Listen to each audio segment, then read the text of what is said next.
And we're off. What's up, everybody? It is the 23rd of January, 2025. My name is Luke Thomas. This is episode 238 of my live chat. Thank you so much for joining me. I greatly appreciate it. Let's see. On the docket today, there's always the leftovers from, it's on the Thursday following the UFC pay-per-view. So anything Islam related, pound for pound related, Armin related, from UFC 311, we can definitely get to that. So that's on the table. Obviously, the draft of GFL is tomorrow for those that celebrate. PFL Dubai is on Saturday, which, by the way, has a very good main event. And whatever co-main, not a great one, but not the worst one I've ever seen. But the main event, very good. Paul Hughes taking on Usman Nurmagomedov. Very, very good. I will give them credit there. And, well, the world is being set on fire. So here we are. Here we are. How are you doing, everyone? Thumbs up if you're watching. Hit subscribe if you haven't yet. And, yeah, this is how it'll go. We'll go for about an hour on the free questions. I put up a thread on the community tab here at youtube.com/Luke Thomas. You guys fill it up.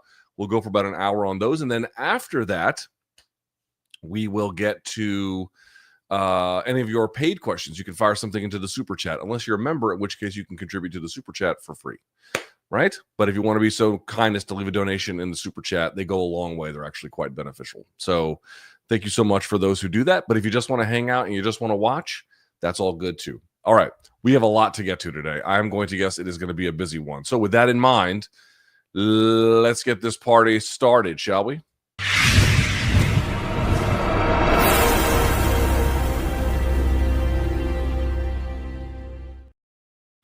All right. Very, very good. Hi, everybody. Hi. Where's my drink? Ah, yes.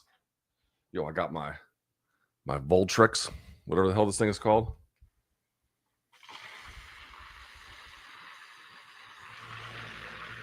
Let's see. I have a drink mix in here.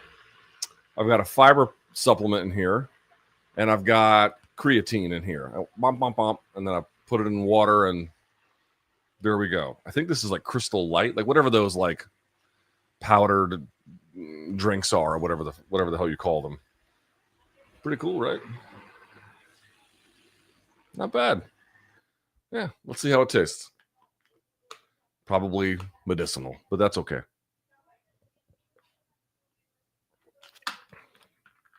Breakfast of champions, boys and girls. Breakfast of champions. All right. We've got a lot to get to today, so let's get to it. All right? Let's see. Let's refresh this. There we are. Okay. Oh, fuck. I have one more email I was supposed to get to before today's show. The guy who did the weight class stuff for me. Fuck. I'll get to it. All right. Let's do it this way. And then on top of it, let me fix the background. Huh? Okay. By the way, it's a great picture. That's a great picture. Especially with Herb just sort of looking at Moicano like that. All right. Here we go. Does Dana's recognition of Islam as number one pound for pound also suggest that maybe he struggles to reach a deal with Jon and their one-sided bromance is over? Dana's exact quote when answering Ioli's question about him switching from Jon to Islam as number one, quote, Islam was willing to fight anybody. He stayed active and he went out tonight and performed the way a guy should on short notice, on a short notice fight when you are the best in the world and you are champion. Sounds like poking Jon for inconsistency and the Stipe fight. Well, I mean, they made the Stipe fight. I don't know exactly what they would be bad about that, but that was their desire to stick to it. If they didn't want to make it, I mean, there's nobody to blame for that. So I watched the actual clip where he said it. I would submit to you that the language as it reads on paper reads a little bit more suggestively than watching the tape does. Watching the tape, I get the sense that it might be a little bit more just his reaction in the moment. And also, like, just look at the evidentiary case. Like, I'm not going to beat a dead horse here, but just to revisit, Jon did not look bad against Stipe. Like, he didn't look, I mean, he looked a little bit older, a little bit slower, obviously a little bit heavier, but he didn't look bad. He looked able and, you know, certainly the better of the two compared to Stipe. But of course, he was fighting a fucking corpse, right? Whereas Islam was fighting a 10th ranked guy, a very relevant guy, and he just demolished him in about 4 minutes, right? I mean, it's just a complete, just put him away very easily. Like, that's what you're supposed to do. And it sort of indicates that, like, Islam is just doing more in a more difficult place. And so I think that evidentiary weight, it does seem to play some role. It does. I tend to think he looked at that and was like, if Islam had struggled a little bit, the fight went to a decision. Moicano had some really big moments where Islam overcame, but, Moicano's really showing him what's what. 10th ranked guy. That would have been something of a way to consider, well, maybe Islam spotted pound for pound, not so certain, but he just demolished him. And so I think Dana was like, yeah, okay. There's a little bit of that. However,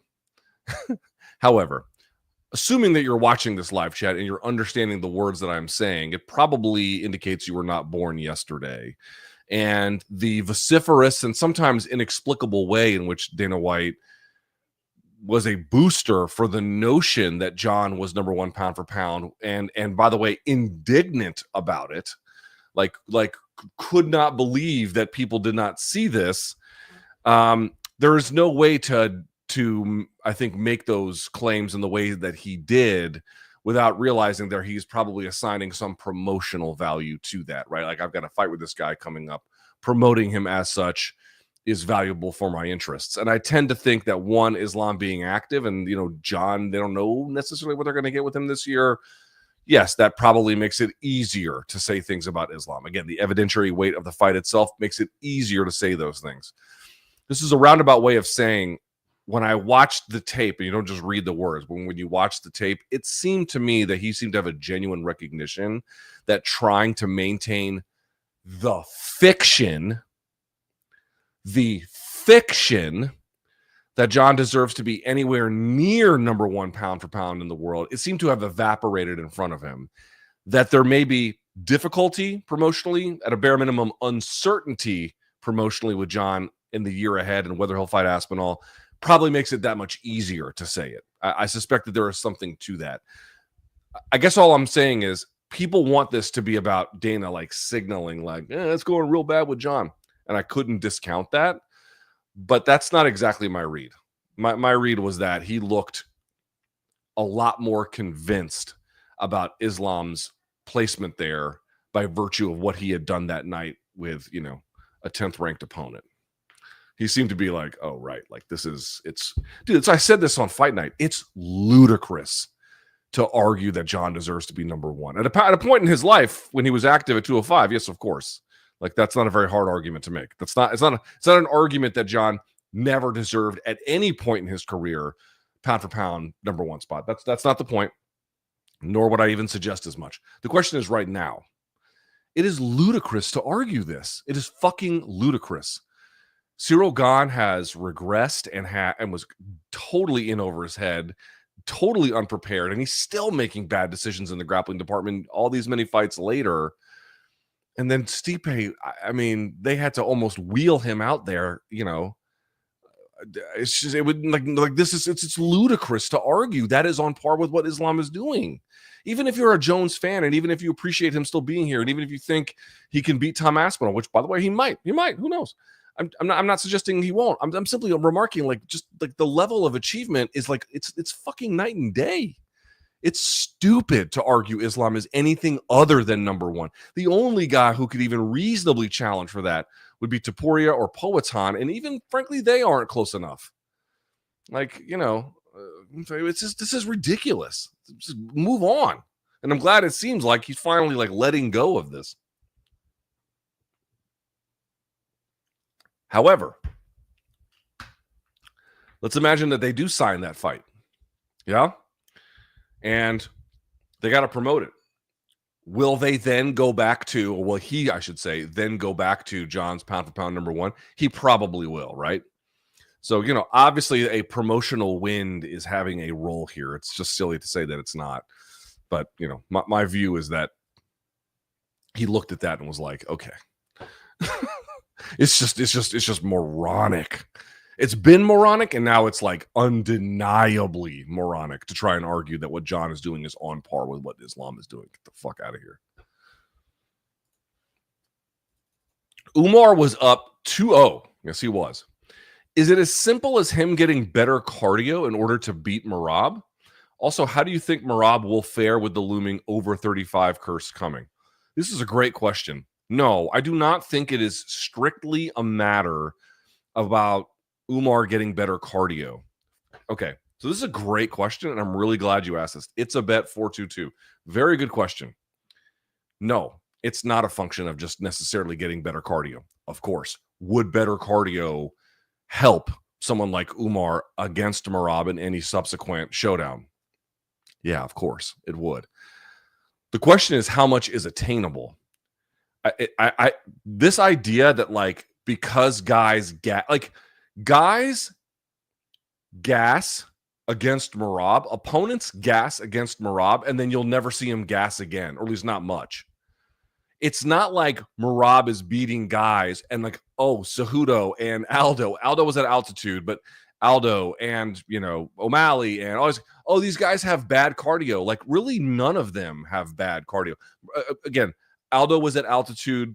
Cejudo's a little bit older, but, O'Malley is not. And certainly, Petr Yan, I don't think has bad cardio. There's been times where I thought he misused it, like in his O'Malley fight. But in general, it's like that's not a credible claim. Oh, this is a guy that gasses. We know that about him. No, you don't. That's not a credible claim. It's not a credible claim against Sean O'Malley. And it's not a credible claim against Umar. Umar didn't have a lot of 5-round tests. I realize that, but it's not a thing that you've ever really detected before this. Now, I guess if it keeps showing up for Umar, we can revisit this conversation, but the best available evidence indicates that this is not an issue. The issue is they are going up against a guy who's got cardio like the world has literally never seen before. When I say the world, I mean MMA world, not like the wider world, the sporting world. But in the MMA world, there's never been a motor like what this guy has. I've never, ever, ever seen it. Not Nick Diaz, not Nate Diaz, not Kamaru, not Tony Ferguson. And those are guys who had outrageous cardio, and they don't have his cardio. Like, nobody does. So yes, getting better cardio against that guy will of course be beneficial, but there's a question: if you're already a pretty good shape, how much more is actually available to you? There's a genetic limit to what you can do. You might say, oh, well, then you can just take drugs. Okay, but that's not allowed. So I'm not necessarily going to consider that. I'm going to say there's a genetic potential in terms of what your VO2 max can be. There's a genetic potential about how much muscle mass you can maintain, even with various, stimuli for workouts and diet and everything else. Like there's a genetic limit to all of these things. I don't know if Umar's genetic limit is going to be enough to really combat the genetic limit of what you get with Merab. I don't know that that's going to be a realistic thing. So yes, if there is more space that he can add to his game, in terms of better cardiovascular conditioning, then getting that. To me, the issue is, one, I think how he wants to apportion his offense round by round. But the bigger one is you have to be able to hurt people. Dude, if you're not going to hurt Merab, he's going to run over you. That's the rule. Either you hurt him or he's coming. Yeah, no diddy, right? That's whatever the fuckheads say these days. He's going to steamroll you. So to me, it's about putting offensive sequences together, and this is of course much easier said than done.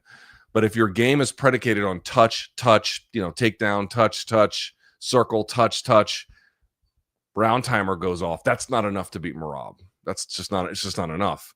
He's durable. He's experienced, and we've already talked about the motor enough. You get the idea. Like, it's just not enough. You have to have a more devastating offense. O'Malley has, in theory, a devastating enough kind of offense, but I don't think has the requisite scrambling and wrestling defensive skills necessary. I would say generally Umar does. There's a couple things that could be tightened up, but in general, he stuffed over 20 takedown attempts from Merab. That's a lot. Like, he was a lot. Although I've been saying this since Saturday. What the fuck is this? What is this from my wife? Okay.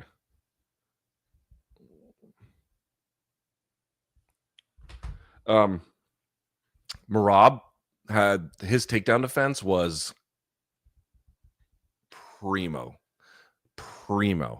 So this is what I mean. That guy's got not just good, like not good. He's got the best cardio I've ever seen, but he's also got really good takedown defense. He's got better sense about how to stay out of trouble. Like, you got to hurt that guy. Again, all of these answers I'm giving to you are, oh, get better cardio. This guy's Umar's cardio is probably already pretty elite. Like, oh, get more damaging offense. Like, his offense is already pretty good, but this is just the reality of what they're up against. If you're up against somebody like Merab, these are the very, very, very unfair, difficult, yet real problems you have to solve. I don't make the rules, man. I'm just observing what they are. This is the dilemma that Merab puts on you. Unless you're just vastly better in the wrestling than him, which, maybe you could try, but I don't know. His takedown defense seemed awesome to me. Yeah, I don't know. I don't know how to answer that.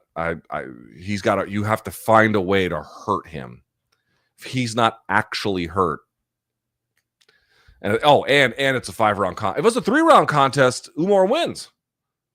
Right? Umar wins in a 3-round contest. I know one judge had it split the first two, but the other two had it the first one. So he would have won. So it's skill for skill. I mean, he's kind of close, he's better than Merab, but it's still kind of close. You need to put punishment on that guy. He has to be deterred.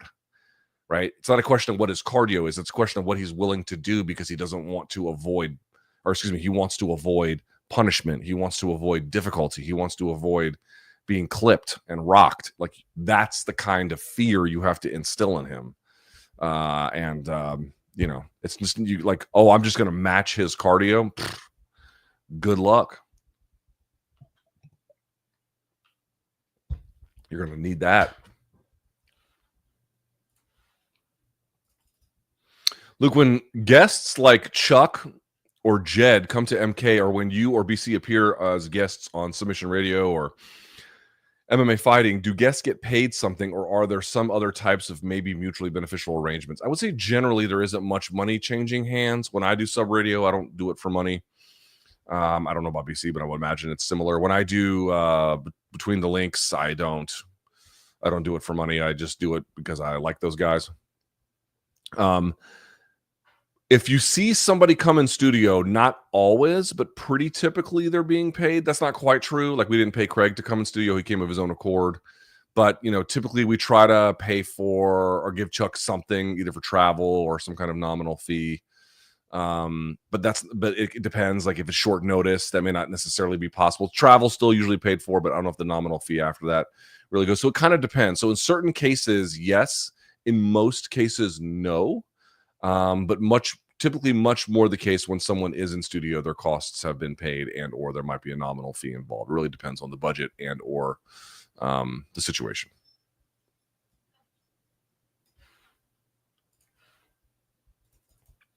When evaluating MMA prospects, what are the key things that usually stand out to you in an upcoming fighter that tell you they could have a promising future in the sport? Let's see. A couple things. Okay, what key things that usually stand out to you in an upcoming fighter?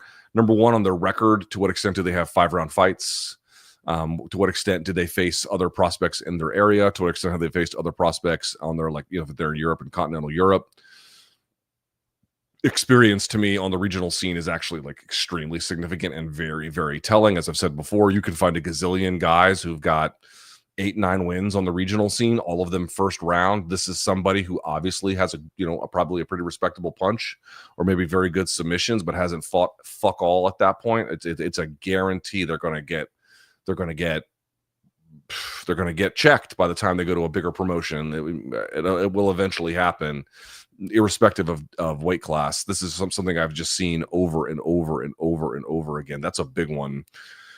What I would also say is there already has to be either some kind of clear indication of dominance in the skill set, or clear indication of well-roundedness. And this is sort of an obvious thing, but they have to have some kind of thing that tells you they've got a skill set that they can take to the next level that will enable them to be automatically competitive. That's kind of what I'm looking at. This is why when people are Raul Rosas Jr. will grow into his role. It's not to say that that's not true. That absolutely can be true. In fact, it might even be true.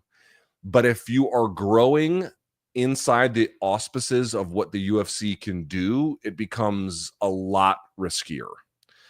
Some of this has to be, for a lack of a better description, congealed already, right? Some of it has to kind of already be formed before you get there. And it doesn't have to be fully formed, but like the fundamental building blocks have to be quite visible. And so in the case of Rosas Jr., some pieces of it are, but then he got checked by Christian Gutierrez, or Christian, was it Gutierrez Gonzalez? Who's the kid? The C-Rod. No, Christian Rodriguez, excuse me, out of Duke Rufus's gym. Right, he got checked there, and like the other parts of his game, they're getting better. He's getting better, but like,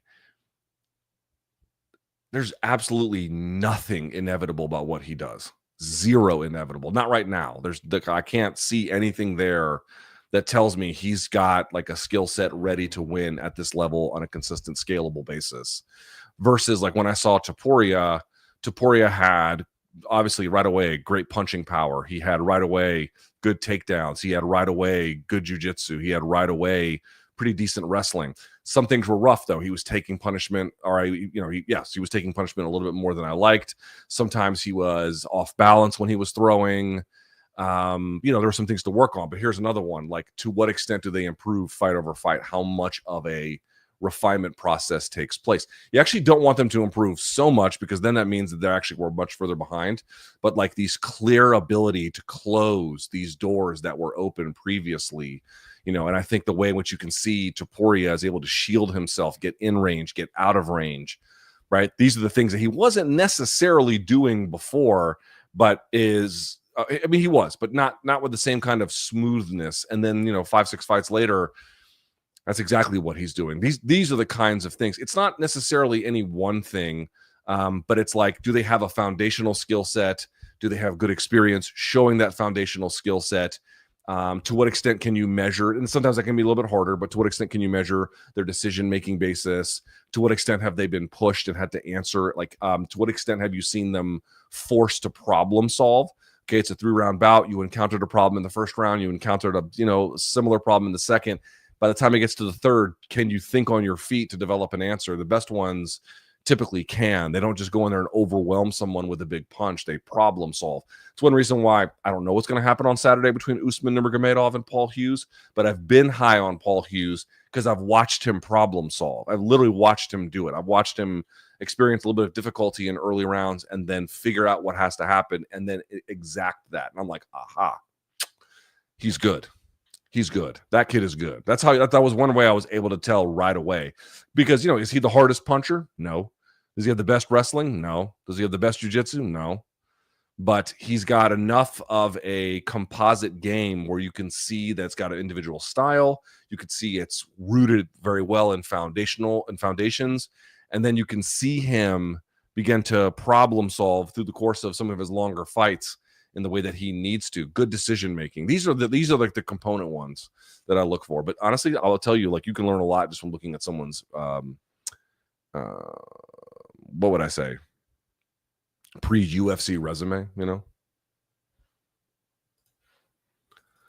Look, can you please explain how betting odds like plus 150 or minus 200, for example, translate into how big of a favorite 1-3, 10-1, or underdog someone is? As someone who doesn't bet, I can't really interpret these coefficients. However, it's easy to understand that one fighter is a 2-1 favorite. So I forgot the math on this. There's math on this. So it's like if someone is like what is it? If someone is like a minus 200, you have to bet 200 to win. What the fuck is the math on this? I don't bet enough. This is not a thing that I do. I used to bet this. Okay, here we go. Hold on.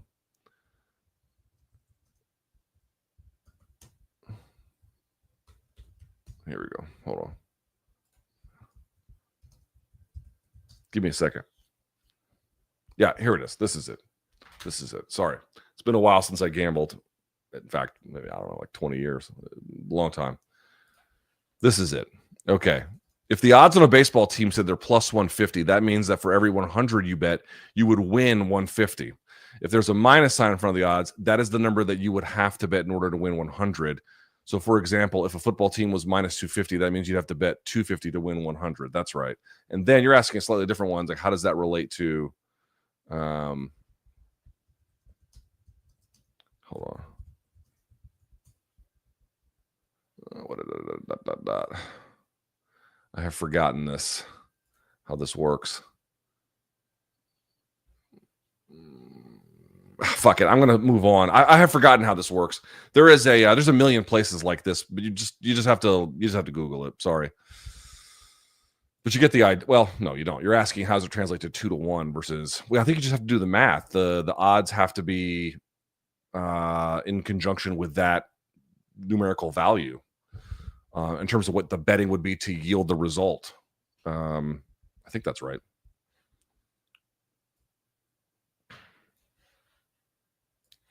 All right. Generally speaking,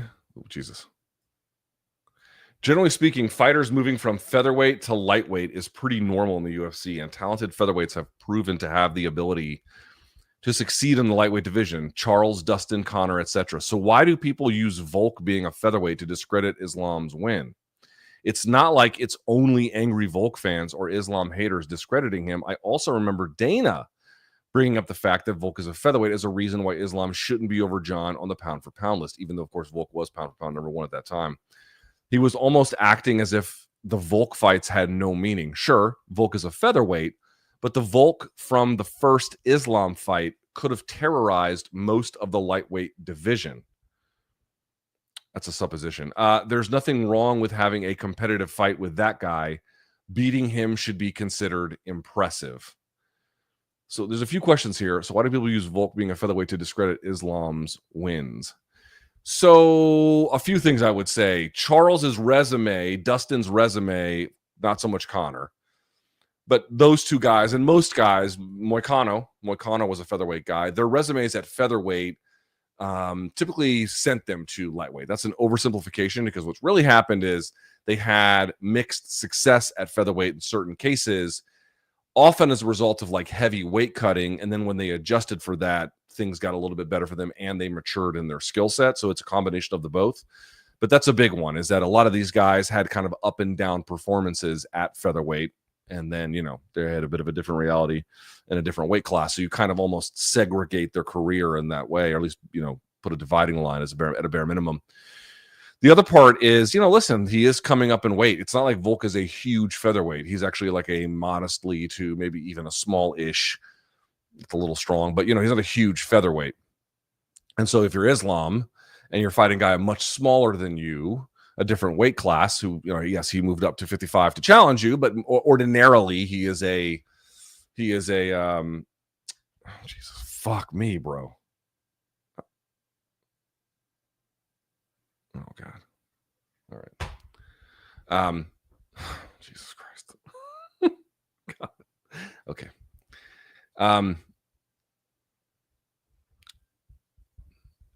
Even though they weighed in at the same weight on weigh-in day, there is a presumption that you're fighting a smaller guy, and so it counts for less. And then the idea is that Jon's moving up to heavyweight, and so that should count for more. Of course, the reality is that Islam was fighting the number one pound-for-pound guy, and Jon was, I don't think there's anything like ignoble about going up in weight per se, or you can discredit him. I don't think that's the point, but he went to it's not like light heavyweight's great, but I think he's actually going to an easier division, all things being what dude, one of his, who's the equivalent of Stipe Miocic at 205? I don't mean all-time great at heavyweight. I mean, who's the guy right now who's closest in ability to him, or resembles what level of difficulty he offers his competitive peers? Who is that guy at 205 now? I don't even know if there's anybody in the top 15 that I would put on that level. That's a tough one, right? That's a tough one. So, just understand the situation here. It's just a sort of if this is one of the reasons why Islam doesn't want to fight Topuria, it's like, oh, another guy coming up in weight, another guy that I'm going to have to sort of say, oh, you beat him, but you beat another, 3 of your title defenses would be, again, if you won, would be against guys who were active featherweights at the time you beat them. This is something that is naturally going to be held against him, even though we both recognize those guys are pound for pound guys, both Topuria now and then Volk then.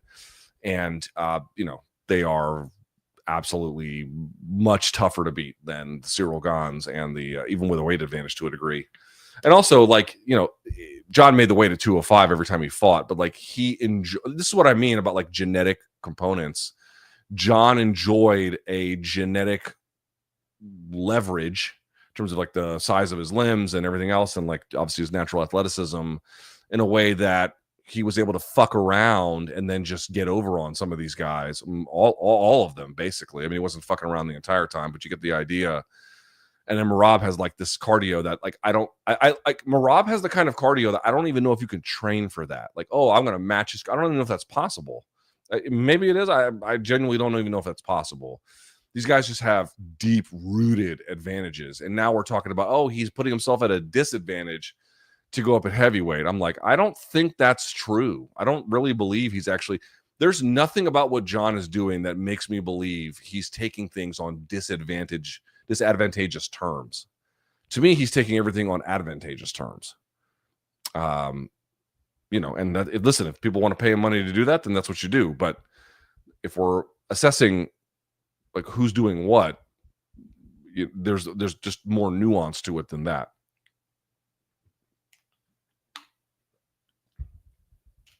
Dana has a hard time bashing one of his own divisions. He'll lift a division up when it's doing really well, but he doesn't like to kill divisions when they're down, maybe with the exception of like women's 145. Like he's not going to be like, oh, fucking heavyweight's trash right now, so we have to give this to Islam. He's going to look at it like, oh, well, this guy's moving up in weight and that guy's fighting a guy that's a weight class below him in these sort of like generic, non-specific ways, Let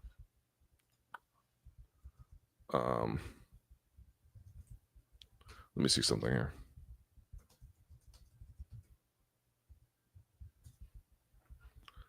Okay, hold on one second. Let me see something. Here we go.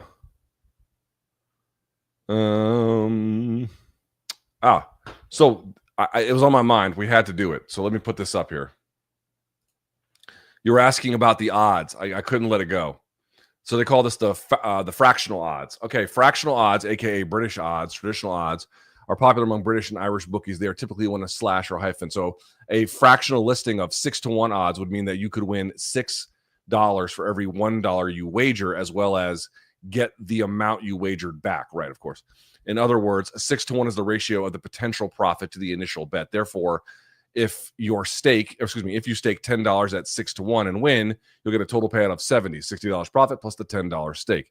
The total potential return on the stake can be calculated as where TP, the total payout, equals the numerator denominator of the fractional odd times the stake itself plus the stake itself equals the total payout. So there you go. That's how it's calculated.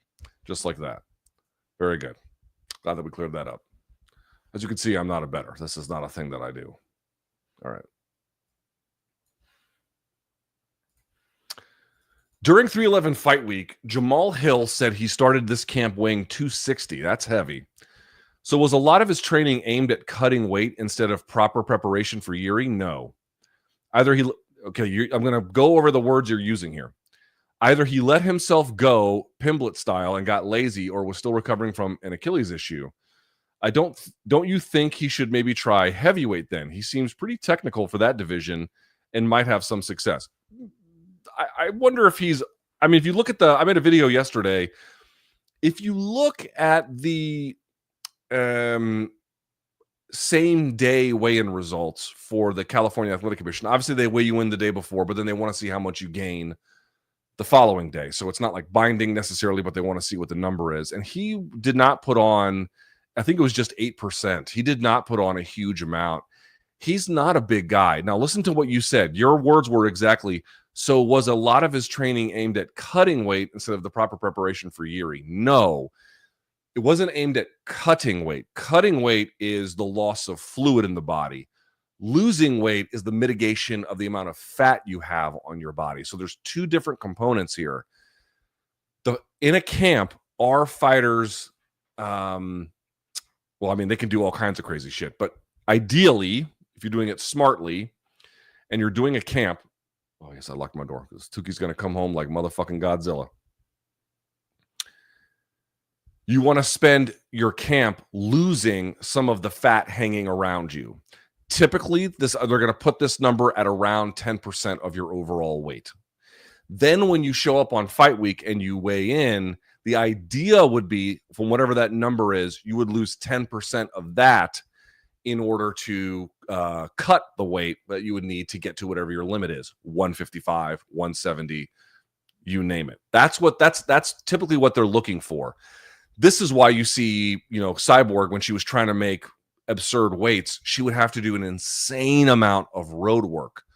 What do I mean by road work? Putting on your fucking go fasters and then running for 3, 4, 5, 6, 7, 8, 9 miles 2 times a week, 3 times a week, 5 times a week, 6 times a week, like whatever the number is, so you can just burn enough calories to get it off of you. And this, of course, was typically accompanied by, in her case anyway, severe caloric restriction, which had all kinds of problems. So the reality is MMA training and peaking should involve some weight loss. You should lose some weight through camp, right?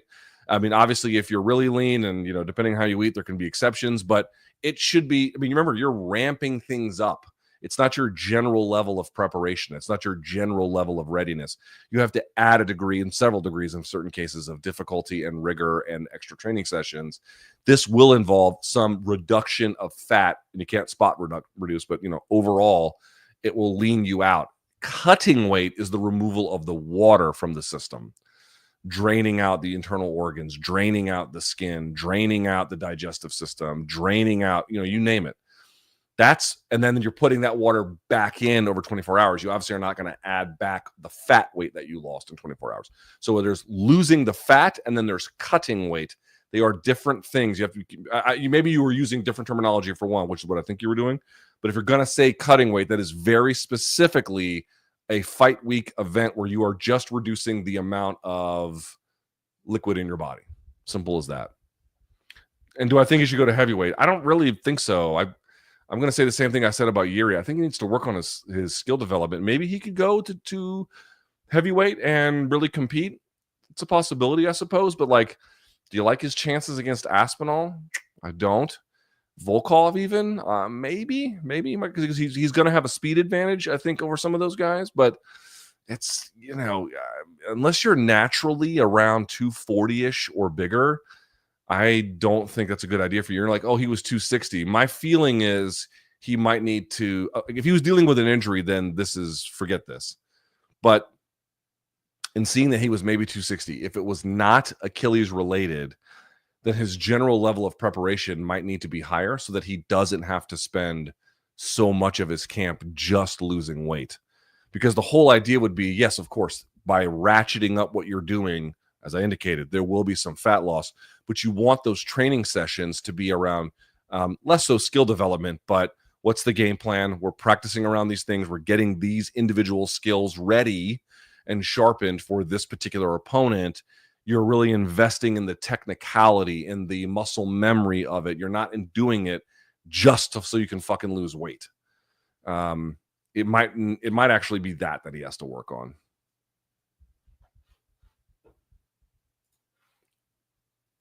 Man, I don't even agree with a word of this.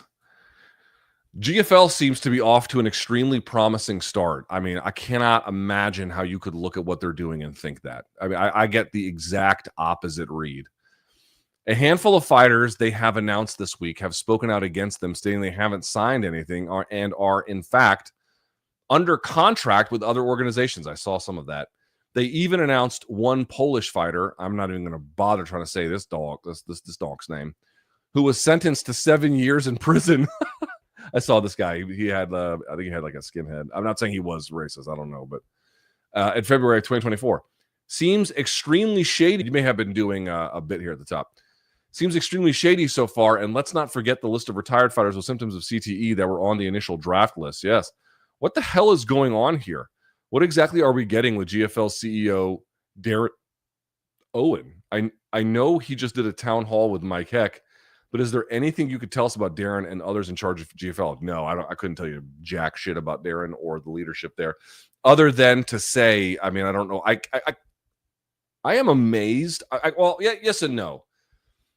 on one level, I am like really amazed that an outfit that is like destined to not make it is getting the kind of attention that they're getting. On the other hand, it is not necessarily surprising, right? If you think about it, because they're getting every name available, and some that even aren't, but every name available that is not signed with the UFC or not signed with PFL. And a lot of like old UFC names, they're just putting them, packing them on a roster, and then trying to get you excited about some of this architecture that they're doing. They're doing a draft tomorrow night starting at 8 p.m. I don't know who starts it at 8 p.m. on a Friday, but okay. That's where they are. Guys, I've seen this before. I mean, if you're younger than me and you didn't live through the IFL, okay. I did, and this is almost exactly like that. I mean, they didn't have a draft, but like it's basically the same concept. They didn't have as many former UFC people as these guys do, but the vast majority of the names that they have are like, not every one of these is this way, but the majority anyway are washed as shit, and don't really hold an audience at all. And you're just putting a bunch of them together like, oh, Cain Velasquez and Javier Mendez are going to be coaches for one of these cities, as if that's going to change the reality of who is on the roster. Do you have anybody relevant on your roster who is doing relevant things that has a relevant following? And the answer is no. I mean, this is not a very difficult one to figure out. I guess it's difficult if you don't know anything about MMA history. I guess it's difficult if you just believe that like taking things that fans ordinarily don't want and then rearranging how you get it makes you now all of a sudden want to do it and want to watch. Like it just all of a sudden changes the world. And now you're like, oh, I didn't want to watch that before, but now I'll watch it now that they're going to repackage it in some kind of way. And, you know, listen, their first couple of events might do well, and then after that, it's going to fall off a fucking cliff. This is just like, I'm not, you know, it's so weird that like people ask me on this live chat or MK or any other place about like these other things in the industry. And it sounds like, and to an extent, it's true. Like I'm the world's biggest hater because I'm like, oh, PFL is destined to fuck up, and one's got no, you know, long-term future.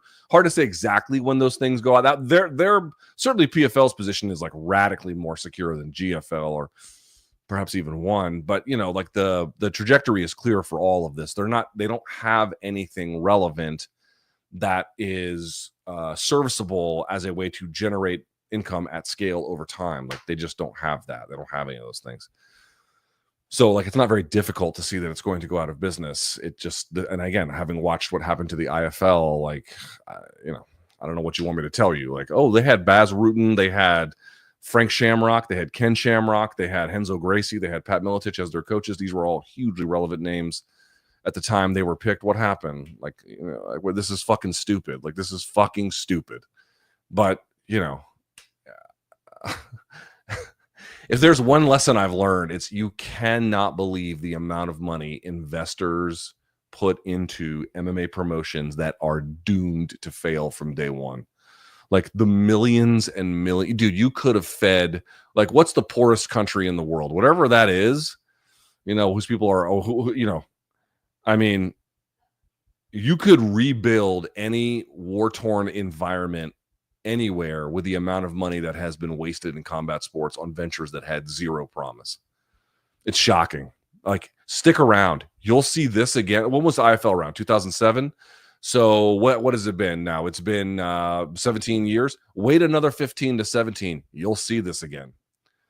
It's just you can't believe it. All this stuff keeps happening. There's going to be new ones and new ones. Oh, we're going to repackage it how you didn't get it before.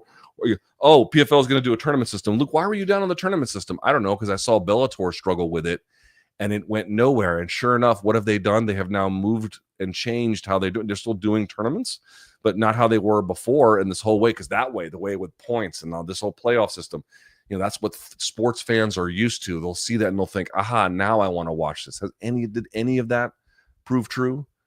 Did any of that shit prove true? No, it was fucking bullshit from day one. It made no sense. And the reason why I knew it made sense is because we'd seen Bellator struggle with similar kinds of things. Not exactly that point system in that particular way, but I remember at the end of Bjorn Rebney, he was like, oh, if you've won a tournament, you're going to go into our pool of contenders who don't have to re-enter tournaments. And Spike TV and Viacom looked at that and was like, okay, you seem lost. Let's bring in Scott Coker. And that's actually when he came in. That was the point where they were like, dude, get the fuck out of here. So I've just seen this. I've just seen this before. It's stick around, man. You're going to see an enormous amount of money wasted. Let me just say one thing. And again, there's no way to make this argument without appearing like a hater. So say whatever you like. I don't really give a shit because it's true. At some point, and I made this point when PFL made some of their changes more recently, at some point, you're going to see PFL go out of business. At some point, probably sooner rather than later, you'll see the same thing with GFL, and I don't know what the future of one is. Maybe they'll change their business model. It's hard to say, right? Because they've got an event tomorrow. I think there's like 2 MMA fights on that thing. It's mostly kickboxing, and then like Marcelo Garcia's on it against Masakazu Imanari. It's, who knows? But in general, these other entities, they're not going to last, right? They're just not going to last. It takes a little while for them to go in most cases, but they're not going to last. At some point, people are going to have to connect the dots about what has happened in the industry. And I keep making this argument, and I am begging people to please listen to me. Do you think that someone like Oscar De La Hoya makes money as a promoter in boxing because he's super good at it? Do you? You want to make that argument? Because he's just locked on as a promoter? He really knows all the tricks to promotion. He really, he's really got it figured out. Is that what you fucking think? It's a silly ass argument. He obviously has some institutional knowledge and he has some institutional backing, and that makes a difference. He's fine enough at it, but he's not like especially gifted at it, but yet he makes a lot of money. Why? Because that business allows for multiple entities like him to put on relevant boxing. And so therefore there's we'll see what happens with the Saudis, but up to this point, a power sharing structure that goes on. At some point, it's going to dawn on people that yes, GFL is fucking doomed to fail. But, I don't know if Strikeforce was doomed to fail. I don't know if that is a true statement. And I could pick some other ones. WEC to an extent, they got bought out, but I don't know if they were doomed to fail. But it didn't matter. It didn't matter. At some point, I'm asking people to connect the dots between an industry that is clearly contracting around a single dominant firm and the inability for any other promoter to do anything relevant in any kind of similar space. Yeah, if you want to do just regional stuff, you can do some stuff. But if you have any ambitions beyond that, good fucking luck. The bandwidth that makes that possible has been usurped. It doesn't exist. And I know everyone's like, oh, you're blaming UFC for all the problems. Guys, they're the 800-pound gorilla in the industry. They make 90 cents of every dollar that the entire industry makes. What more would you like me to say? This isn't a monopoly like debatably. This is an overwhelming case. All you have to have is essentially a dominant market position, which can be defined as more than half, typically around 60% or more. We're talking 90. PFL has made some bad decisions up to this point, but they are to a degree well capitalized. They're on ESPN. They have a talented roster, and they are making now much better decisions about what to do with their brand. If this can't save it, nothing can be saved. People keep thinking that there's some magic solution, like these like fucking bozos, running into each other like the Three Stooges, hitting each other on the head with hammers and fucking raking each other's eyeballs like that's who's in charge. Yeah, they make some donk-ass decisions, don't get me wrong, but they make some good ones too. It doesn't matter. It doesn't matter. I really am begging people, and I know this won't even matter because by the time PFL goes out of business, half the people who are watching the sport now won't be around, and a new crop will come up, and then they're just going to blame all the failures on all these businesses just can't figure it out, when it's like, dude, I'm looking at a sister business that is in many ways almost, as close to a clone as possible. And I see bozos making money over there promoting. Now, why could that be? Why could that be? It must be that MMA is so inscrutably difficult to understand that Five Guys in Las Vegas is the only way that they can make money. They are ordained from God to be the ones that make money. It can't be the case that the regulatory scheme in place is actually having a suppressive effect. And I realize that, the way our government is headed, that there's not going to be any antitrust enforcement related to this anytime soon. So this is going to be, this is going to exacerbate. It's going to get worse. But I don't know what to tell folks.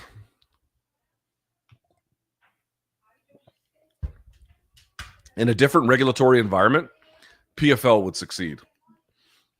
However, GFL would not. GFL would not. GFL would not succeed. Luke, if you are game planning for Merab, would you try to take him out in the first 2 rounds, not conserve your gas tank and just go for it?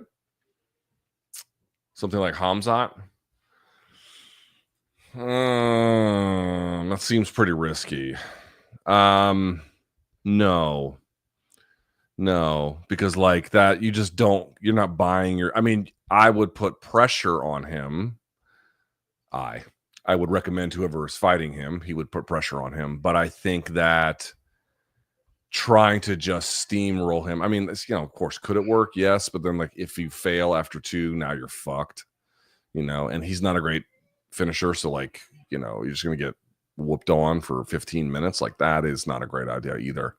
I think you need to hurry him up and make him make bad decisions, and you have to physically really hurt him.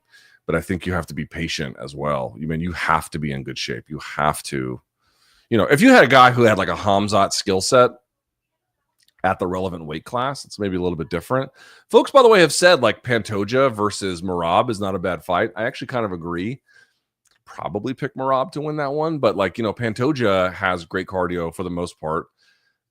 Durable as shit. And he can attack the back in ways that's pretty unique and interesting. That's an interesting fight, perhaps. But just go at him like a bat out of hell. If that fails, you're in trouble. You're in deep trouble. And there's like a decent chance it will fail. Hot take, the GFL roster is more interesting than the PFL's. Yeah, that's a hot take because it's a bad one.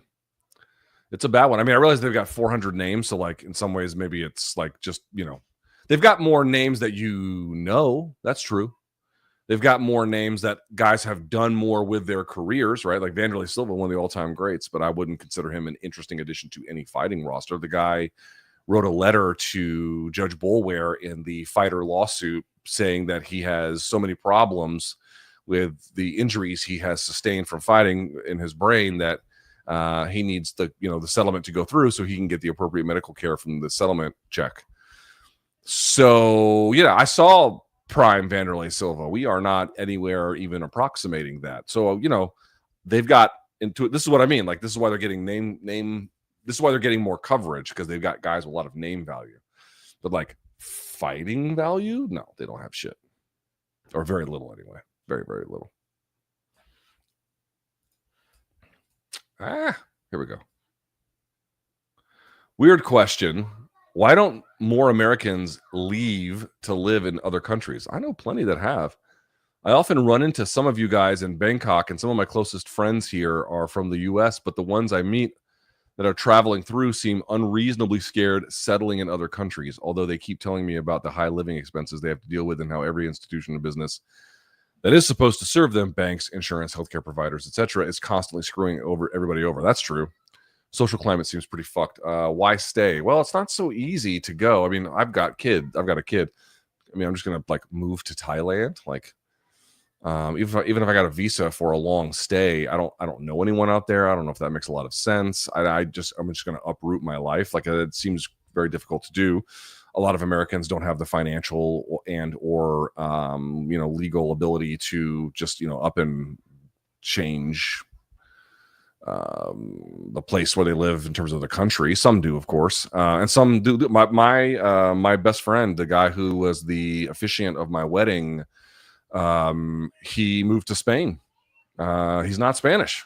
He moved to Spain with his wife. So I know people like this.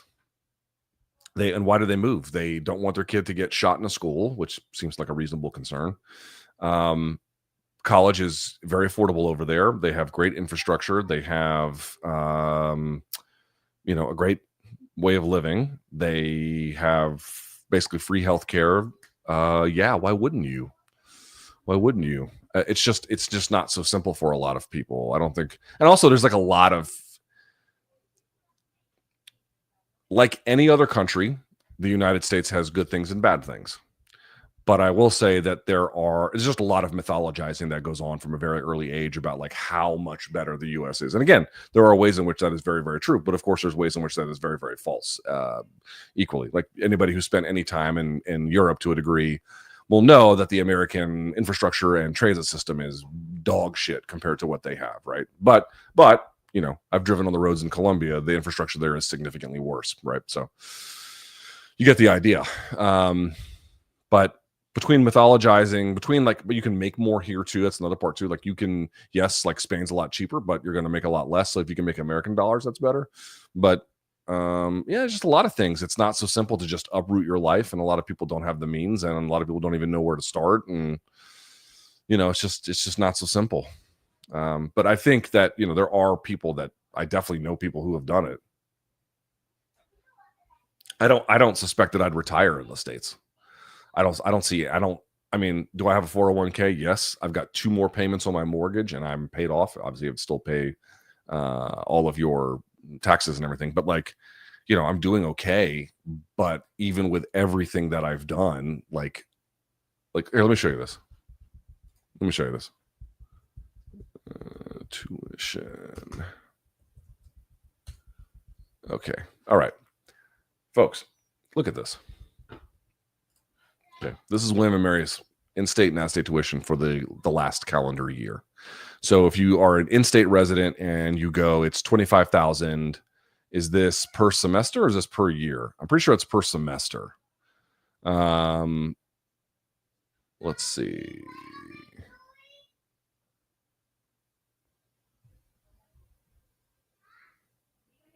Yeah, I mean, look at these costs, right? Direct cost tuition fees. So total direct costs, if you're in state, is $41,000, I guess, for the calendar year. Excuse me, $45,000 for the calendar year. And then out of state, it would be $71,000. That might be per semester. I'm not even sure, but I don't know how they're calculating this. Let's see. I guess this is the calendar year.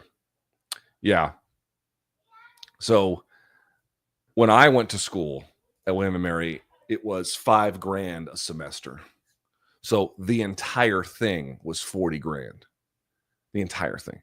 You're spending more than that in just a year. You're spending, you're 4 times that if you're in. That's even if you're in state. If you're out of state, forget it. I believe it's $25,000. Hold on, tuition per semester. Let's see. Yeah, it's $20,000 a semester. That's right. $25,000 a semester. So let's just say 50. So it was $10,000 for me. Now it's for a year. It's $50,000. That's even if you're in state. So now I'd have to move to Virginia for several years to establish residency just for my daughter to go. And now I'm on the hook for, this is just now, like God only knows what it's going to be. How old is she? 5. So this is in 13 years. What the number is going to be in 13 years is probably going to be, in excess of that in ways I couldn't even imagine. Like now I have to pay for that. You see what I mean? It's not, I have saved. I have a college fund for her that I put into every single month. I have 401k that I put into. I have saved and pinched pennies. Again, my car is 10 years old at this point. I have tried to make very good financial decisions, and I don't know if it's possible mathematically for me to retire in the States. So just consider that. You know what I mean? All right. Anything else that we can get? This is an interesting one. The odds of ever having an MK live chat. I'm thinking the same format as your live chat, but on the MK channel with BC. More MK content, but maybe not as much prep work as a planned out show. I would love to do one of those. I would love to do a live room service diaries where we took live questions. I think that'd be actually really, really fun.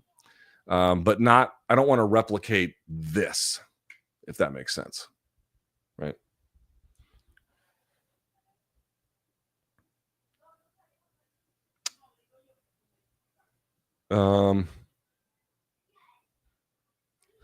This is an interesting one.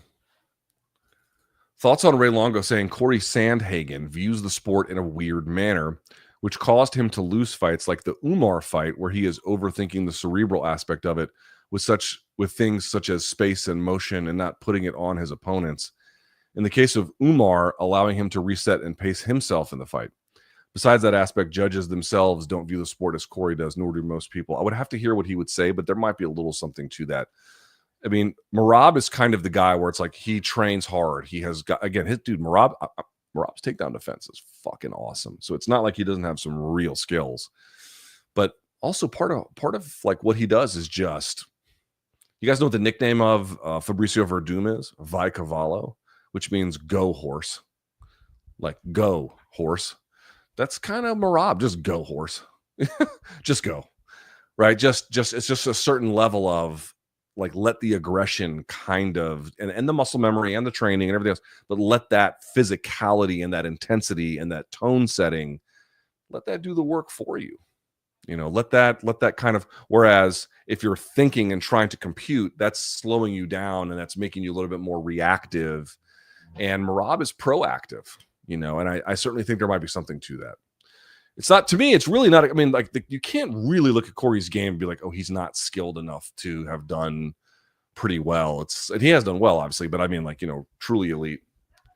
It's not, I mean, maybe you could say a little bit in the wrestling department, but even then he's not really so unskilled in that way. But maybe there's something to the idea that, like, you know, far be it for me to like say this, but I'm just sort of like reflecting on what Ray has introduced.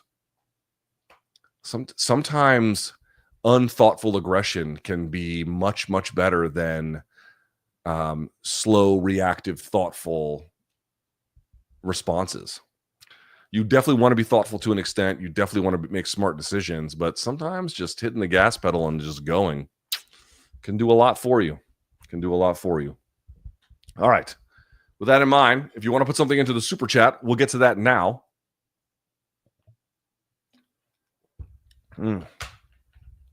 It's not bad. I got a new brand of creatine. I'll have to show it to you. I was using the one that Schwarzenegger recommends. I just bought it because I read his newsletter on occasion, and it's grainy and it doesn't mix. You got to get the Creapure, the kind that like really the powder just dissolves, because otherwise you got these like, it's like sand sitting in your drink, you know. Okay. All right, let's see what we got. Saul, what's up, bro? MK all day. Thank you, my friend. Jackson says, was on the bad side of a fender bender this week. Random question, but ever been in a bad accident as a driver or passenger? Yes. You can look this up. So not the accident, but there's several roundabouts in DC. Logan Circle, DuPont Circle. There's a million of these. A guy who was French did some of the original designing of DC and introduced them, right? Because there's roundabouts all through France. So there's some of them here too. And you can look this up. You can look up the Australian Embassy. I was on Rhode Island Avenue on the other side of the Australian Embassy coming around a roundabout, right? So I'm coming around at 6 and I'm going to exit at 12, right? That's where I'm coming on the clock, okay? This lady comes off Massachusetts Avenue. She's probably around 1 or 2, okay, on the hands of the dial. And I have a full clear green. And so I wait and then I go and she comes screaming out of nowhere and T-bones me. Boom, right onto the side. Car goes spinning. And luckily I wasn't injured, but she hit it so hard that the gear shift on that car I had at the time kind of came up almost by my face. It didn't actually like press into me, but like it like, you know, was like right here. And car was totaled. Her car was banged up, but she had like some kind of Cadillac SUV. It wasn't an Escalade. It was something else. And this lady was so fucking weird. she gets out and she does ask me how I'm doing because she was like clearly in the wrong. She was like, "Did I run the red light?" And like all these witnesses were like, "Lady, you ran the red light." And I'll never forget this. She goes, "Can I?" She goes, "I'm late for an appointment. Can I give you my card? When they tow our cars, can you just call me and tell me where they're going to take our cars?" And I'm thinking, lady, are you out of your fucking mind? Like, you just hit me. You cannot leave the, like, what the fuck are you doing? Like, both our cars are inoperable. Like, you gotta, like, no, you can't just fucking leave. You know what I mean? I can't, like, I'm not gonna sit here and citizens arrest you, but like, it might be beneficial to wait and exchange information, talk to law enforcement if they have anything to say. But like, what are you talking about? I don't know if she's drunk or high, and now she's saying this shit. And I'm like, what are you talking about, lady? Ready for this? Police come. I think they issued her some citation. I don't remember that part. I'll never forget this. They issued me a report. They issued her a report, and whatever.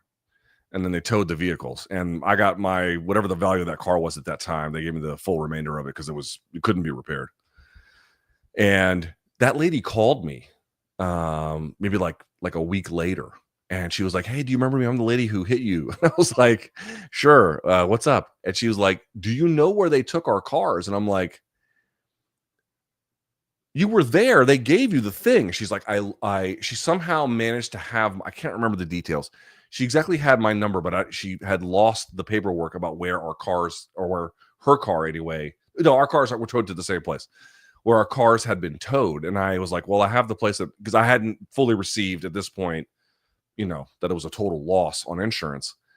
And I was like, yeah, it's at the so-and-so garage and blah, blah, blah. And she was like, yeah, I want to get to the car because she's like, I don't really need the car, but I have really expensive artwork in the trunk.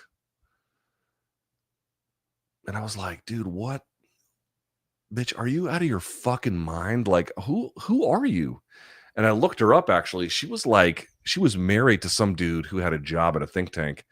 And she was like a clinical psychologist. And I was like, and that was the meeting. She was like the appointment she was trying to get to. She had an appointment with a client. She was just fucking racing across town with artwork in her Cadillac, runs into me and is like, yeah, I'm just going to leave this motherfucker here. Just call me when they tell. I was like, you must have money in ways that I don't understand. I don't understand what it means to have a relationship to my property like this.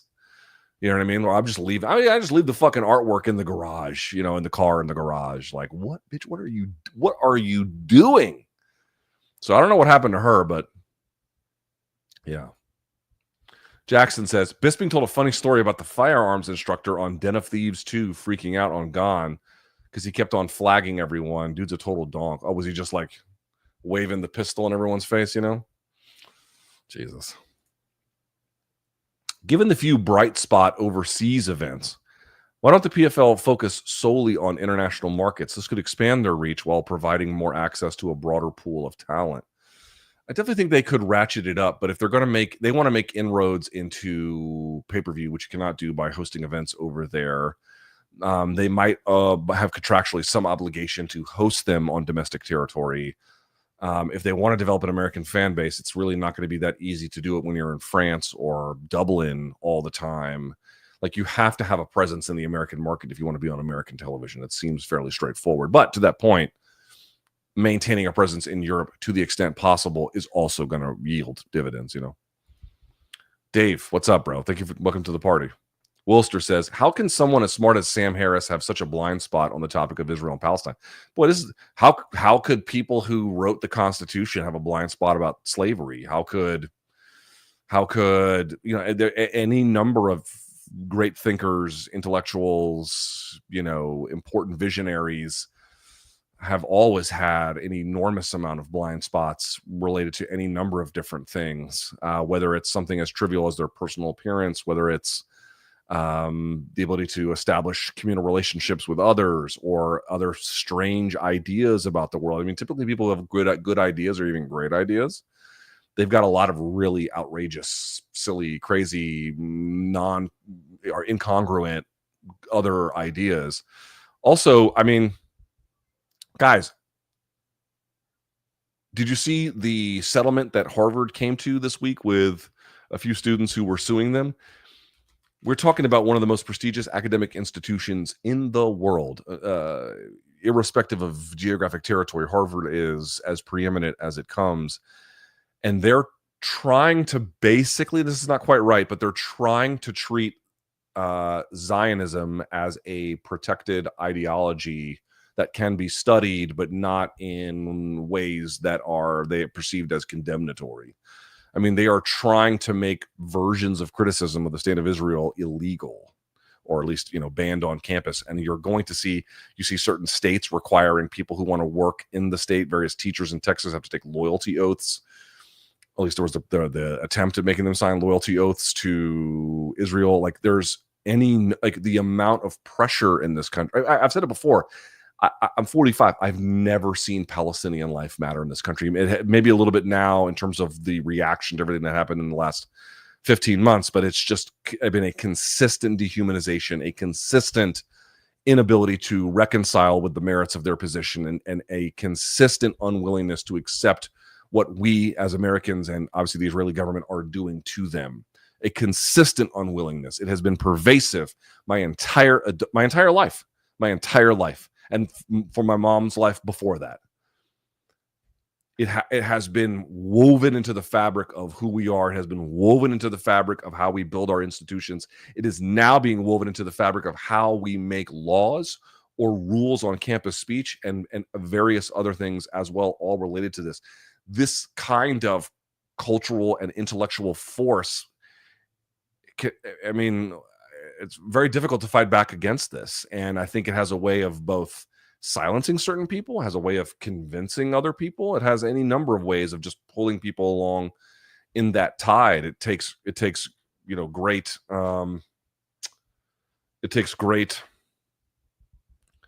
willingness to see things differently than you have been to sometimes get out of that. Also, what I would say is there's a bit of a generational issue going on.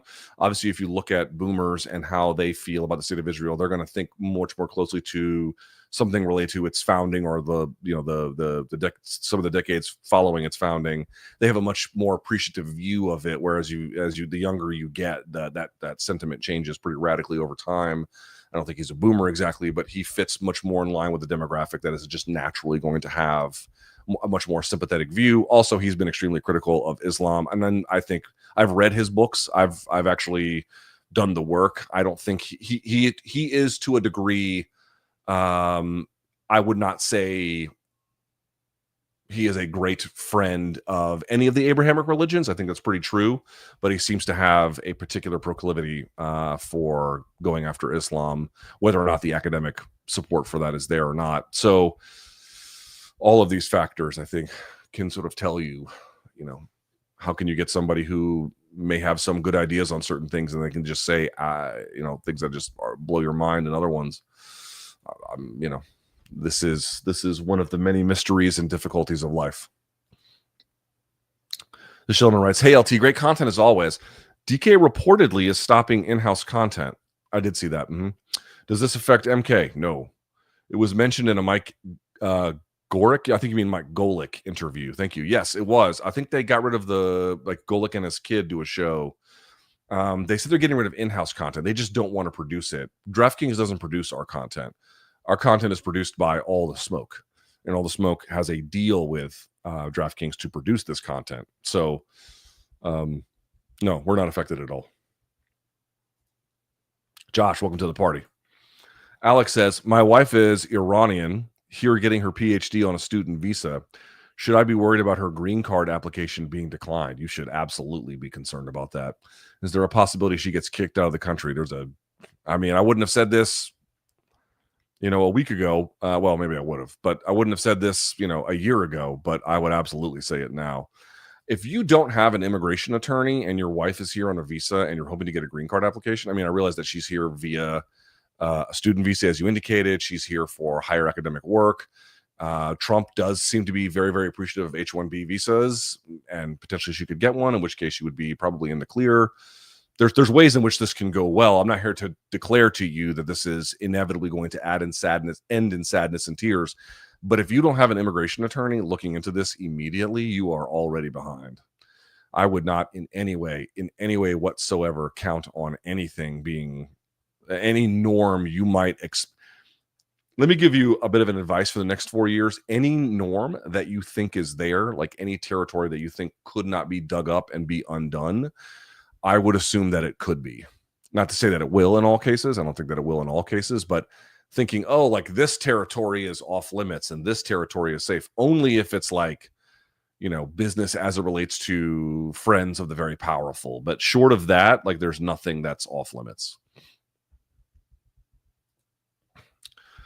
Drickus, Duple C, I'm assuming you mean, follows an organization called Afri Forum.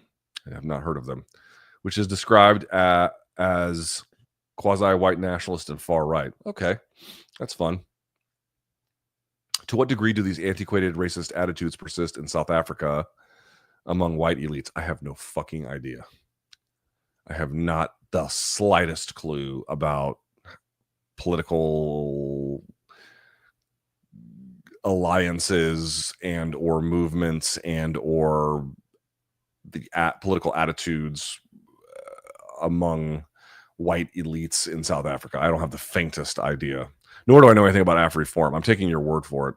But wouldn't surprise me if there was another MMA fighter involved with far-right causes. I do not know to what extent what you're saying is true, but it would not surprise me. But I cannot speak about South Africa. I just know nothing. I'm sorry. Joe, welcome to the party. Not GOAT, resume, etc.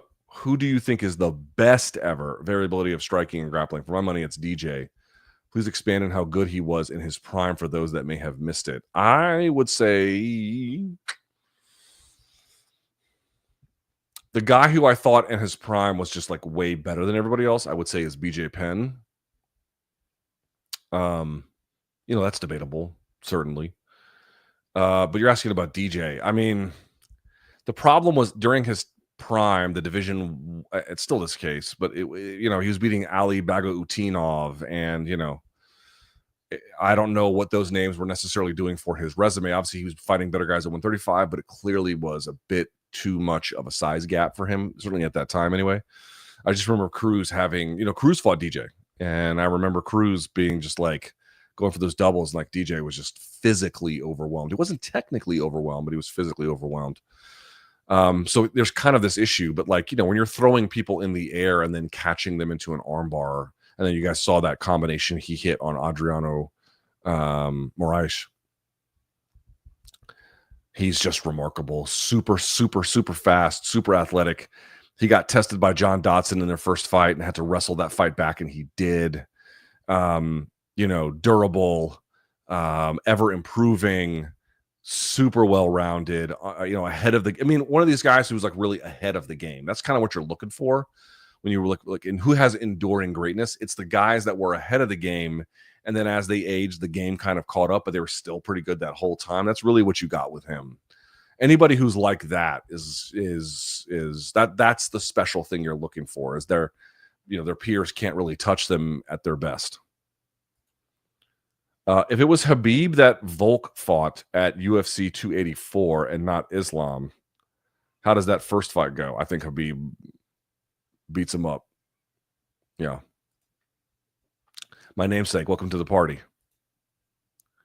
Carl, are you surprised how interwoven MMA has become in Trump's second term?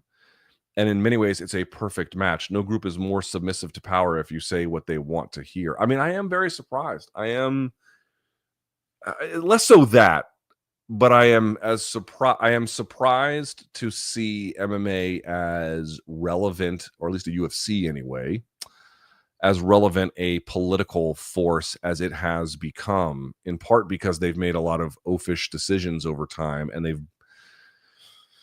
they have done a lot of things that I think are not great or necessarily long-term all that smart. But despite any perceived errors, they have certainly pushed their company to its near limit. Not quite, but it's near limit in terms of how big it can be. And they have managed to introduce themselves into the highest halls of power. I mean, you just have to kind of acknowledge where they're at. That is certainly surprising for me. I just did not imagine folks that I view as, how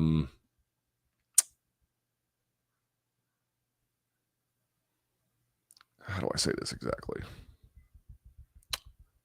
they would not have been my first pick for who I would have thought had ascended the halls of power. But life is funny. Life is certainly funny in that way.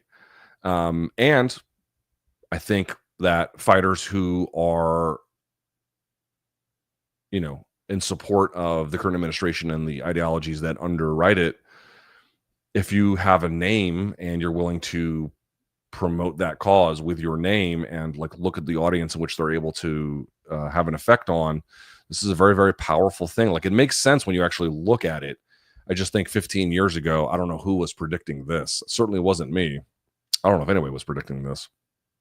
But yeah, they are very useful for one another, for sure.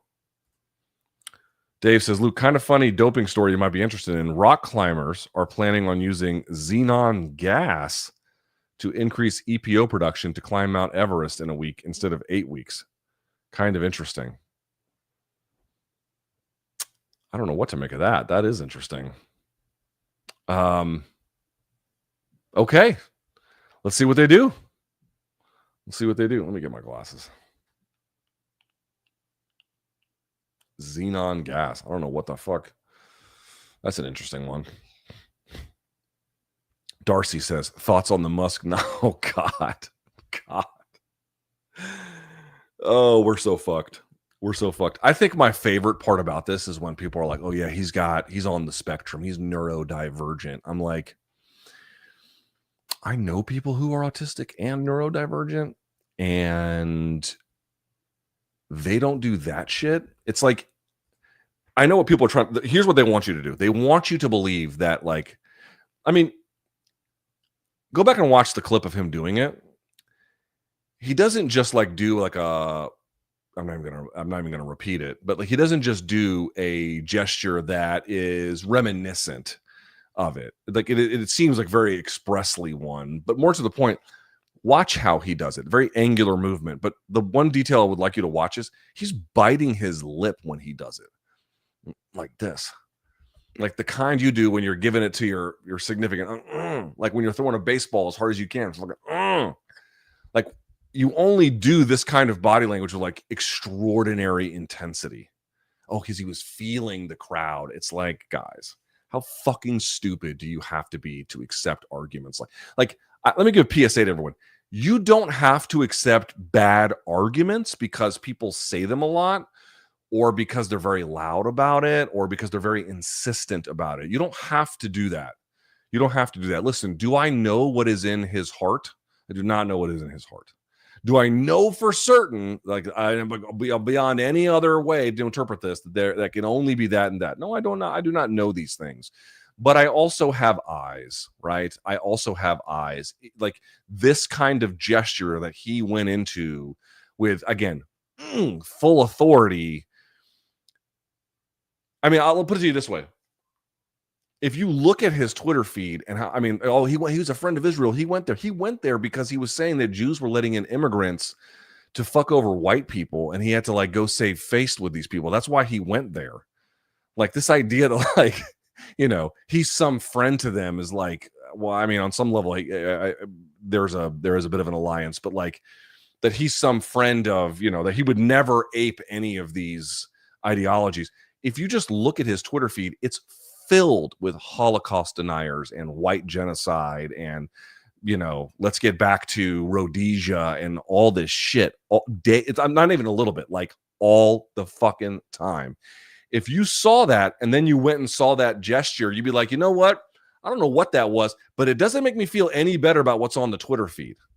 You'd be like, oh yeah, right. You mean the guy who does this shit also did that? Of course, I don't know what was in Joe Biden's heart when he let a genocide not merely continue, but then funded it and sent them weapons. Maybe he did feel bad for the Palestinians. Maybe he actually felt like he was doing good, but materially, it doesn't fucking matter. So I don't know what was in Musk's heart. Can I declare to you what it was? I cannot declare to you. I'm not a mind reader. I don't have psychic abilities. I tend to think that what probably happened is that he's a fucking troll because he's emotionally 15 years old. And he wanted to do it because what they want you to think is that any observance of objective reality is just his political adversaries losing their mind and they cannot think straight, when in reality, this guy has some of the most insane fucking views, which he broadcasts to the world ad nauseum all the time in these ketamine-addled fucking frenzies. You guys saw the video, his eyes looping as he's sitting there in the rotunda. I mean, you think this gentleman is sober half the time? Okay, but that aside, he does all this shit. He's got this kind of 4chan sensibility about just poking political adversaries. So, like, did he mean to do it in a way where he was like, I'm declaring allegiance to the Nazis? Oh, maybe he wasn't necessarily doing that, but he is testing the limits. He is fucking with political adversaries. He is introducing by creating a permission structure for the broader introduction and, frankly, to some degree, an acquiescence to the introduction of far-right symbols, ideology, and gesturing. This is what the fuck he's doing. He does it on his Twitter feed. He does it via his mouth. And now he does it with his physical gestures as well. They want you to believe that the thing that your eyes is telling you is just some gigantic lie. Like, get the fuck out of here. Get the fuck out. And all these attempts at like, oh, the Dems did it too. And then you watch all the videos and it's nothing like that at all. The closest one is Tim Waltz, and he's clearly waving at a person in front of him. It's like, dude, the reason why we think it looked like a Nazi salute is because it looked just fucking like one. The other ones don't. Or they catch them with their hand. I'm not even going to put it up because someone's going to take a fucking screenshot. They'll put them with their hand up and they'll be like, this looks the same. Run the video, goofy. Run the video. So, if you want to decide what's in his heart, feel free. I don't know what's in his heart. I don't know what's in the heart of a lot of people who do a lot of bad things. It's irrelevant. It's an attempt to create a permission structure for the introduction of terrible shit. Don't believe it. Don't buy into it. Don't look the other way. Don't do it. Don't fucking do it.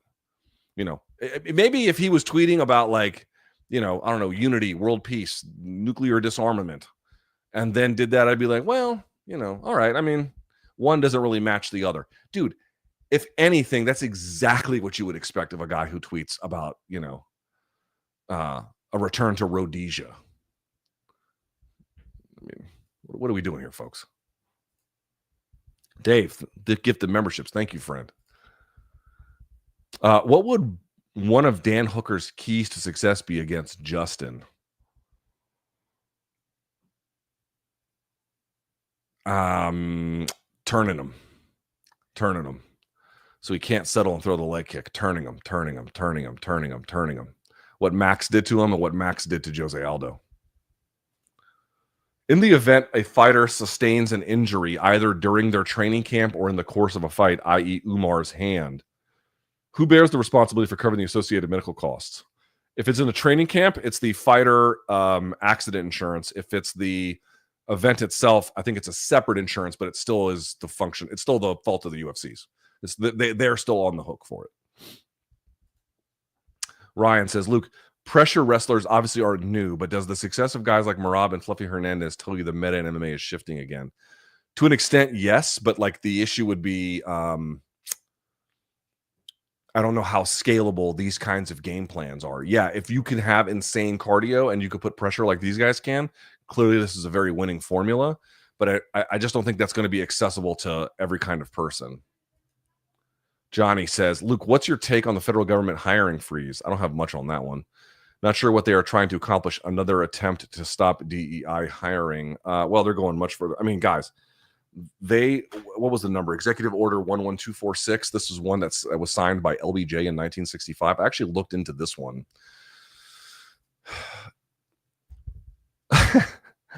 Okay. There was a case in 1974. There was a case in 1974, and a group of women sued a bank. And part of this was getting the EEOC to help take up the case, and there was another organization that they used because otherwise they would have had to just have used one. They needed the statutory authority, but one they also needed the legal help. But the point is this: the point is not that. The point is this: what they figured out, this group of women who worked at a bank, what they figured out was even for women who had college degrees, they were only being given clerical positions when men with college degrees were not. They were subject to a series of tests like typing tests or even competency tests that the men in the same bank over time were not. And they were like, dude, this is bullshit. We can't get the better jobs. The jobs we have are underpaid. This is fucking wage theft. This bank is stealing from us. We need someone to protect him. It was this executive order that he just repealed that allowed them the statutory authority to sue them. It took 15 years and they won hands down. They, at the time, I think it was 14 million they were given. I think it's called the Harris Bank case. They were given 14 million because, hello, the company was stealing from these ladies. It's not just a function of sort of what race gets any kind of protection. This would also affect gender. It would affect national origin. It would affect sexual orientation. It would affect religion. It would affect any number of those things. That was the statutory authority by which people could get redress for being fucked over by the company that they, again, assuming that the company had some kind of federal government relationship. And in this particular case, the bank did, because obviously the bank is a member of the FDIC, which insures your money and blah, blah, blah. So they had to, because it affects federal contractors, basically any business doing contract with the government. Like, they're taking away that now. Like, guys, I don't know how else to say this to you. This is like, it's one thing if you want to be like, oh, the DEI practices are ineffective and they're used by corporations to shield themselves from lawsuits, and they don't, stuff post George Floyd or something, that this you can make. I'm not necessarily arguing in favor of this, but like, that's one kind of argument to make, right? About that kind of thing that's relatively more recently introduced into the workplace. They went back to the civil rights era, and they went back to a piece of an executive order signed by LBJ in 1965 that has been directly responsible for helping out people that would have no way of getting their situation fixed by companies clearly and demonstrably proven in a court of law fucking them over. I don't know about the hiring freeze. I don't really have a comment about hiring freeze. I don't know what to say about that. I can just tell you, if we're going after the civil rights era, then, I don't know what else to call people like this except neo-segregationists. I don't know what else. I don't know what else you can call that. I don't know what else you're trying to introduce there. This has nothing to do with the overwrought nature of this imagined state of affairs where, like, people who are grossly incompetent, who don't look like you, are getting jobs when you're perfectly qualified. And this has sort of been a relatively-ish recent kind of thing. We're going back to an order that, by the way, Reagan tried to get shut down and in a court of law via Ed Meese, and they lost, but has essentially gone untested and has been extremely useful for people like women who have been fucked over at their job. I mean, does it sound implausible that a bank in the 1970s and the late 60s would just fuck over women for appropriate amounts of pay? Does that sound implausible to you? It doesn't sound very implausible to me. It sounds actually quite plausible. We've now removed their ability to address, I should say, a situation like that. I'm like, this is progress. Okay. We're going to see. We're going to see what that does.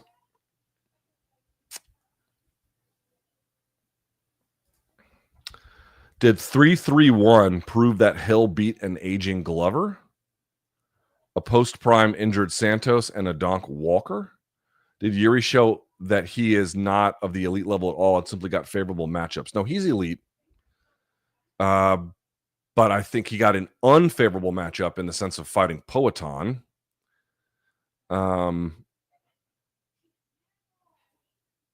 I think light heavyweight is weak. It's not like Hill is not good. He's good. But we're just dealing with an era where I don't know where a lot of these guys would be ranked if Phil Davis in his prime and Rashad in his prime and Dan Henderson in his prime and Jon Jones in his prime and Anthony Rumble Johnson in his prime and Daniel Cormier in his prime, or well, relative prime anyway, are all in his face. I don't know where any of these guys are ranked in a situation like that. We kind of went over this one already. Darcy, do you think the way to beat Merab may simply be to accept position and utilize jiu-jitsu on the back rather than resist the endless takedown attempts? If you've got insanely good jiu-jitsu, that's a maybe. But if you don't know, you have to have really good jiu-jitsu for that. Samster says, in my opinion, Merab is the bantamweight GOAT. He's pretty close. He's pretty close. Lee says, presuming Conor has one fight left in the UFC, would you give him a title shot to maximize pay-per-view buys? I mean, I'd be happy if they just fucking cut him. But if not, who would you match him up against? You can bring Diaz back. You can always bring Diaz back, right? And it's going to sell well, and it doesn't have to be for a title. Or you could do a BMF title. You could do that too. You don't have to. I mean, you could do a title fight. I don't really think you have to. I just think you have to have just, you could do another Max fight. If they want to do Max and Conor at 55 or, whatever, they could do that too. So they got some options.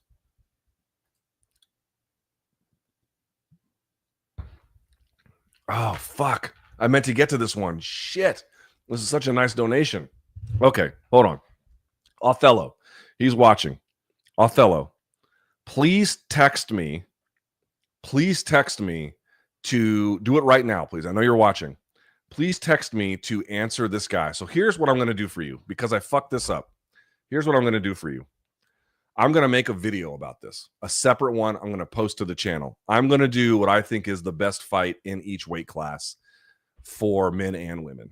I will do that. I owe you that. And you already asked and you made a generous donation. So for that, I'm going to make a video just for this. In fact, I'm going to take a screenshot here. There we go. I'm going to make a video on this just for you. Well, not just for you. I'm going to give it to the public, but because of you, I'm going to make a video on this. I owed it to you already, and now I doubly owe it. Jacob says, a great guest for this channel or MK would be YouTuber Richard Dwyer. He is small in views, but I truly believe he is the most insightful voice for boxing on YouTube, and he's been at it 16 years. I think I've seen some of his stuff, and I think from what I've seen, I really liked it. I think that's right. EJ, at what point does accumulated time defending takedowns become the same as being on your back or against the cage in the eyes of the judges? I don't think that it's a function of accumulated time in that sense. I mean, we look at control time as like a proxy measurement for that, and it can be insightful to a degree. To me, it's the fact that if you're spending that much time defending, you can just never get much offense going. Typically, cases, being what they are, there's a few of them that go the other way, but you get the idea. It's just very, very difficult. It's very, very difficult to just get a rhythm going, build a sustained amount of offense because you're just always in the back foot. You're always firing underhooks to pull this guy off of you. You know what I mean? It's just a constant problem. So yeah, we're going to get this one. How will Shara approach a guy like MVP? It would be to his benefit to use his size and strength advantages in trying to incorporate doing that. But I'm not sure what to make of his ground game. I don't make much of his ground game. It's useful and functional. I don't think it's very good. I haven't thought much about that one. Let me think of that one through. I suspect he's going to want to try and corner him at least a little bit. He's going to be less accepting of him marching into him. And I think he's going to want more to march into him a little bit if I think that through. I mean, he does keep stuff at kicking range. But even MVP is going to have faster feet than him, probably. Although, MVP, this is going to be a 185, right? And so I think that, I've seen MVP in person. I wouldn't say he's going to be the biggest. So there might be a little bit of wrestling. You might, because the physicality difference between them might be significant.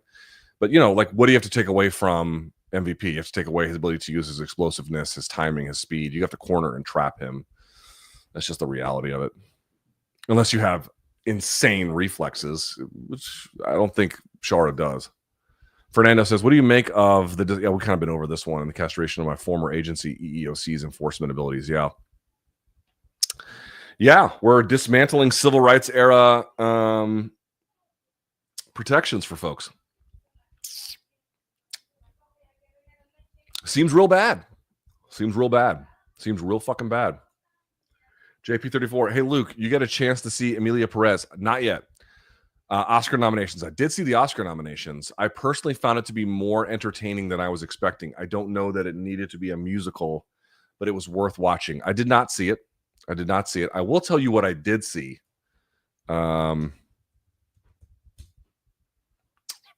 This one. Jesus. Okay, look at this. You're gonna be like, oh, it's a Donald Trump movie, but you don't have to watch it. I don't care if you do. It's called The Apprentice. Sebastian Stan, who plays Trump, and by the way, I actually feel like, I mean, your mileage may vary. I thought he did a good job, but it's not even that. I don't even care about him. Jeremy Strong here. Jeremy Strong plays the attorney Roy Cohn. He got nominated for an Oscar today. When I tell you that's the best acting performance I saw all year by a gazillion miles. Forget about the movie. You can like it or not. I don't care. Forget about Sebastian Stan. He did a fine job, but to me, he was overshadowed by Jeremy Strong playing Roy Cohn. Jeremy Strong did an unbelievable job with that. That to me was like a shockingly good performance. I don't see performances that good very often. Devin says, is a collab with Faraz possible? You two are the best. I've interviewed Faraz many, many, many, many, many, many times. I just don't do as many interviews these days. But yeah, I'd be happy to talk to him again, sure. Why is everyone pretending to misunderstand and act like you don't like Jiri when all you said was that Jiri needed to work? Dude, Pete, this is the story of my career.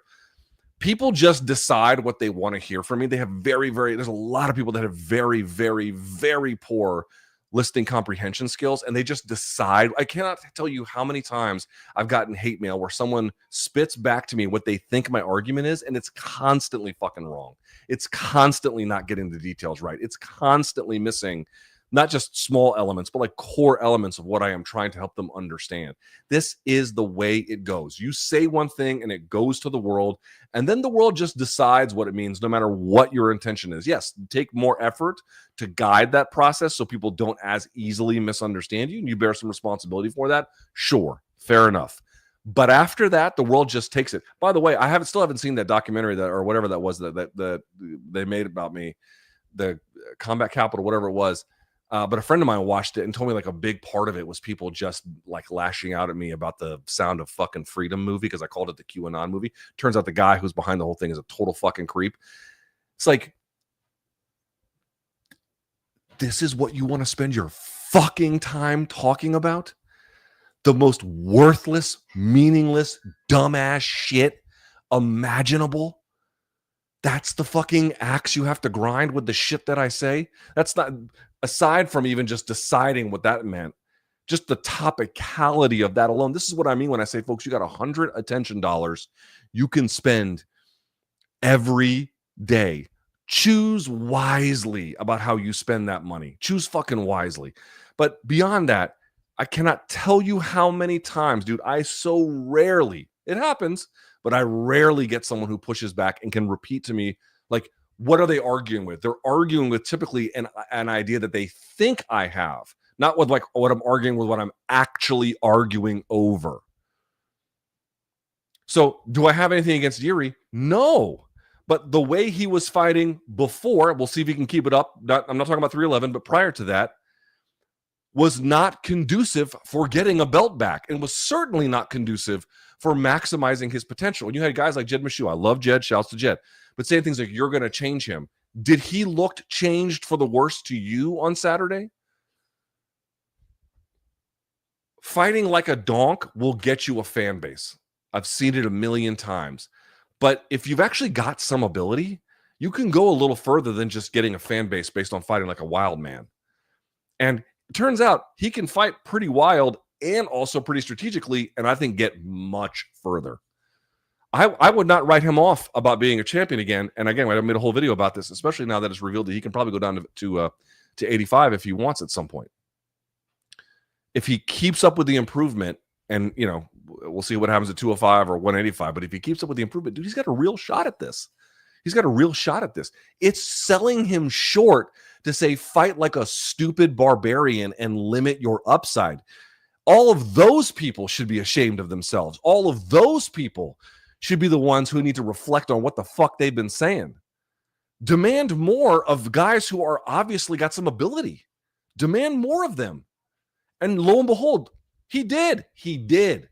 He demanded more of himself, and look what you got. Look what you got. So, I just, what was the question again here? Just to get back to people they love to just hear. What they want to hear is, I think Jiri's the greatest and everything he does is great. And any criticism of him is bullshit and there's nothing to it. And you should discount it because the way he fights makes me feel good. And therefore, anybody suggesting that needs to change, that relationship needs to change, is getting in the way of that. It's like, dude, fucking grow up. He has a ton of ability, and if you actually want him to succeed and you actually want him to put fucking gold around his waist, demand more of him. Demand more of him. And because he demands more of himself. This is how every fucking thing on the internet goes.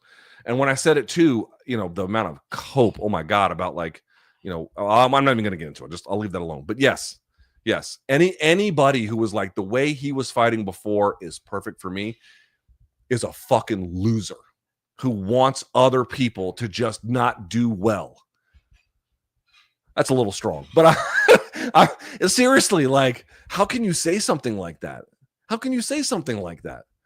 Oh, the way he fights is great. He could do like the majority of that and like, but be better in the other parts and like get way further. You know that, right? You have been to your fair share of crab feast. How would you rate the crab? I'm not a crab guy. Not a crab guy. Crab guy is a Maryland thing. I'm not a Maryland guy. Okay, this guy's name. I mean, I just don't even know what to say about that. Green's like, what are the chances Gon goes for a heel hook yet again in his next fight? And how does that go for him against Almeida or Aspinall? You go against Almeida or Aspinall, you're not going to get back up again. That's going to be that. Chances, 50-50. 50-50. If he didn't learn from the Francis fight, he might be fucked. Like, how do you look at that and go, that was a good decision? It's like an objectively horrible decision. And he went and did it again. Like, I would maybe even 60-40, 70-30. Like, it's not low. We love you, Luke. Thank you, my friend. Carnage says, what makes a pound for pound great? So Hudo said Merab is top 3 currently, though he doesn't put fighters away like Silva or Jones in their prime. What ultimately makes someone an all-time great? Well, all-time great is different than pound for pound, right? So let's establish that. Pound for pound is just like who's doing the best right now, and there's different ways to measure that: strength of schedule, length of dominance, weight class movement, how many other pound for pound guys you're beating. But it's just in a sense of like, who are the very, very, very best fighters presently. All-time great is who are the very best fighters of all time. These are separate considerations. What are you asking again here? What are you trying to see here? Oops, wrong one. Hold on, sorry. So Hudo said Merab is top 3 currently, though he doesn't put any fighters away like Silva or Jones. Oh, what makes a pound for pound great? Again, there's different ways to say this. How many guys did you beat, or how many opponents did you beat? Of what quality were they? What were the stakes? How many of them did you dominate? How long a reign was it? Across how much weight was there? So these are sort of the traditional markers of greatness.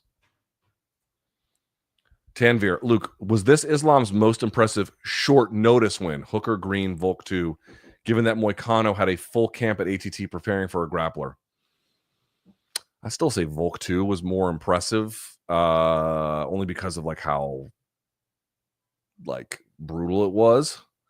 But this is to me like on par with Green and Hooker. Like, if you're not a pound for pound guy, and like if you're not a pound for pound guy, it's hopeless for you.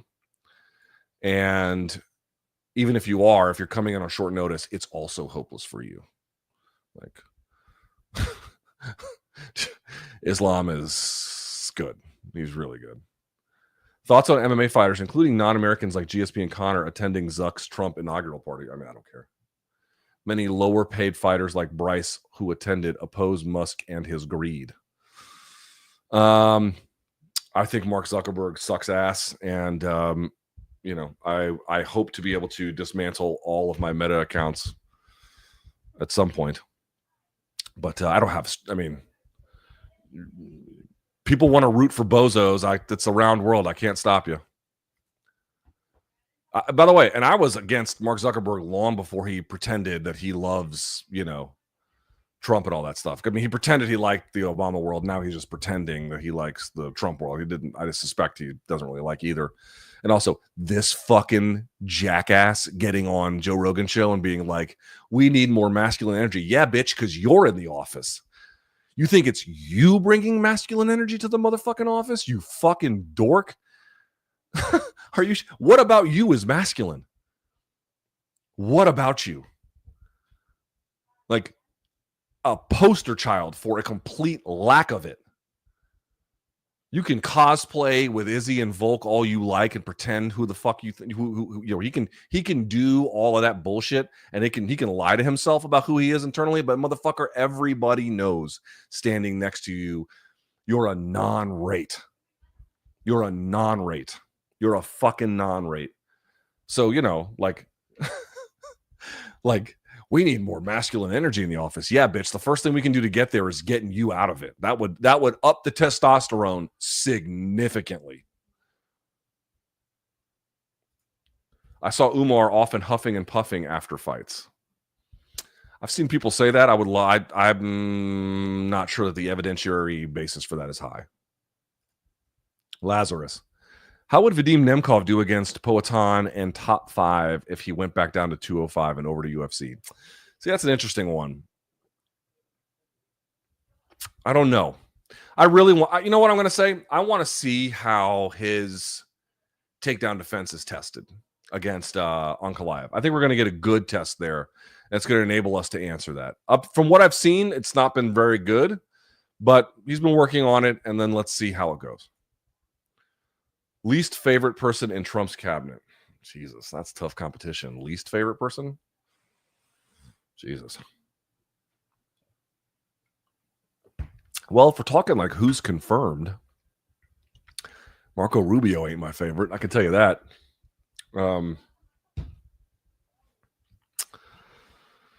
It's got to be Mike Huckabee, ambassador to Israel, who won't even call the West Bank the West Bank. He calls it Judea and Samaria and says people have a biblical right to the territory there. I mean, a complete fucking lunatic, right? Dave says, hey, from Canada, look, what is the best live fight atmosphere you've experienced? I was in Montreal for GSP Diaz. Crazy. GSP Jake Shields was a big one. That was at that giant, was it the Rogers Center in Toronto? That was big. Most electric, Habib and Connor. For sure. I mean, that was like nerve-wracking. Arab Bay Area. As a Palestinian-American, it's rough living in the U.S. Can't be myself, and the job market in the Mideast is either non-existent or reserved for Gulf nationals. I feel lost and stuck, and it's impacting my mental health. Any advice? Holy shit. I do not know how to answer this one, man. And I believe you. I believe you, bro. I completely believe you, both on the Mideast side of things and here.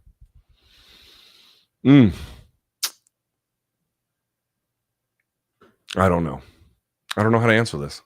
I don't know how to answer this for a guy when like his people as a group, their rights don't matter here. Their visibility doesn't matter here. Frankly, their lives don't matter here or abroad. I don't know how to answer. I don't know how to answer that. I don't know how to answer that. I think the best thing I can always say is the most generic advice, which is you have to just do the things that are best for finding peace and happiness in this world. Gratitude, community, health, physical health. I mean, this sounds so pathetic to even say. I recognize, but I don't know. I don't know how to answer that. I don't know how to answer that. I don't know where we go from here. Luke, as a fellow hip hop head, what do you think of Drake suing UMG over Not Like Us? I grew up on Nas, Jay, DMX, etc., and couldn't comprehend a rapper would do this over a diss song. Well, if there was any guy to like Devin Haney it up on in hip hop, it would be Drake, who I've never liked. I thought the fact that he got his ass whooped lyrically by Pusha T years and years ago was, a glorious moment in hip hop history. But whatever. I don't really listen. When I was 20, I've never been cool, right? I've never been cool. But if you're young, music belongs to you, right? And what you don't realize that you think, oh, how can people who are older not listen to this? This is what's hot. But you don't realize that like it takes time for this to settle in. But like music belongs to youth. That's really over time this changes. But for what's current, what's hot, it belongs to youth. And then when you age, like whatever was relevant during your age is mostly what you continue to listen to. And whatever. I'm just trying to point out, like, hip hop doesn't belong to my generation anymore. It belongs to a new generation, and it's theirs. In terms of the merits of the lawsuit, I've not really read up on it. I tend to think that probably like do streaming companies and or like the nexus between streaming companies and record labels, is there a fishy, shady shit going on? I'm sure there is, but you know, it's a generation of rap that I'm disconnected from. Tay2X, sup LT, did you get a chance to check out MMA Joey? I think he follows me on Blue Sky. I was interacting with him on Blue Sky, I believe. Seems like a nice guy. Super steroids. Take on G Cruz at MMA fighting, omitting Alex helping his sister with money on his article after learning Elon works part-time jobs making Poetan look like a bad bro. It's going down in IG now. I didn't know about this. I don't know anything about this.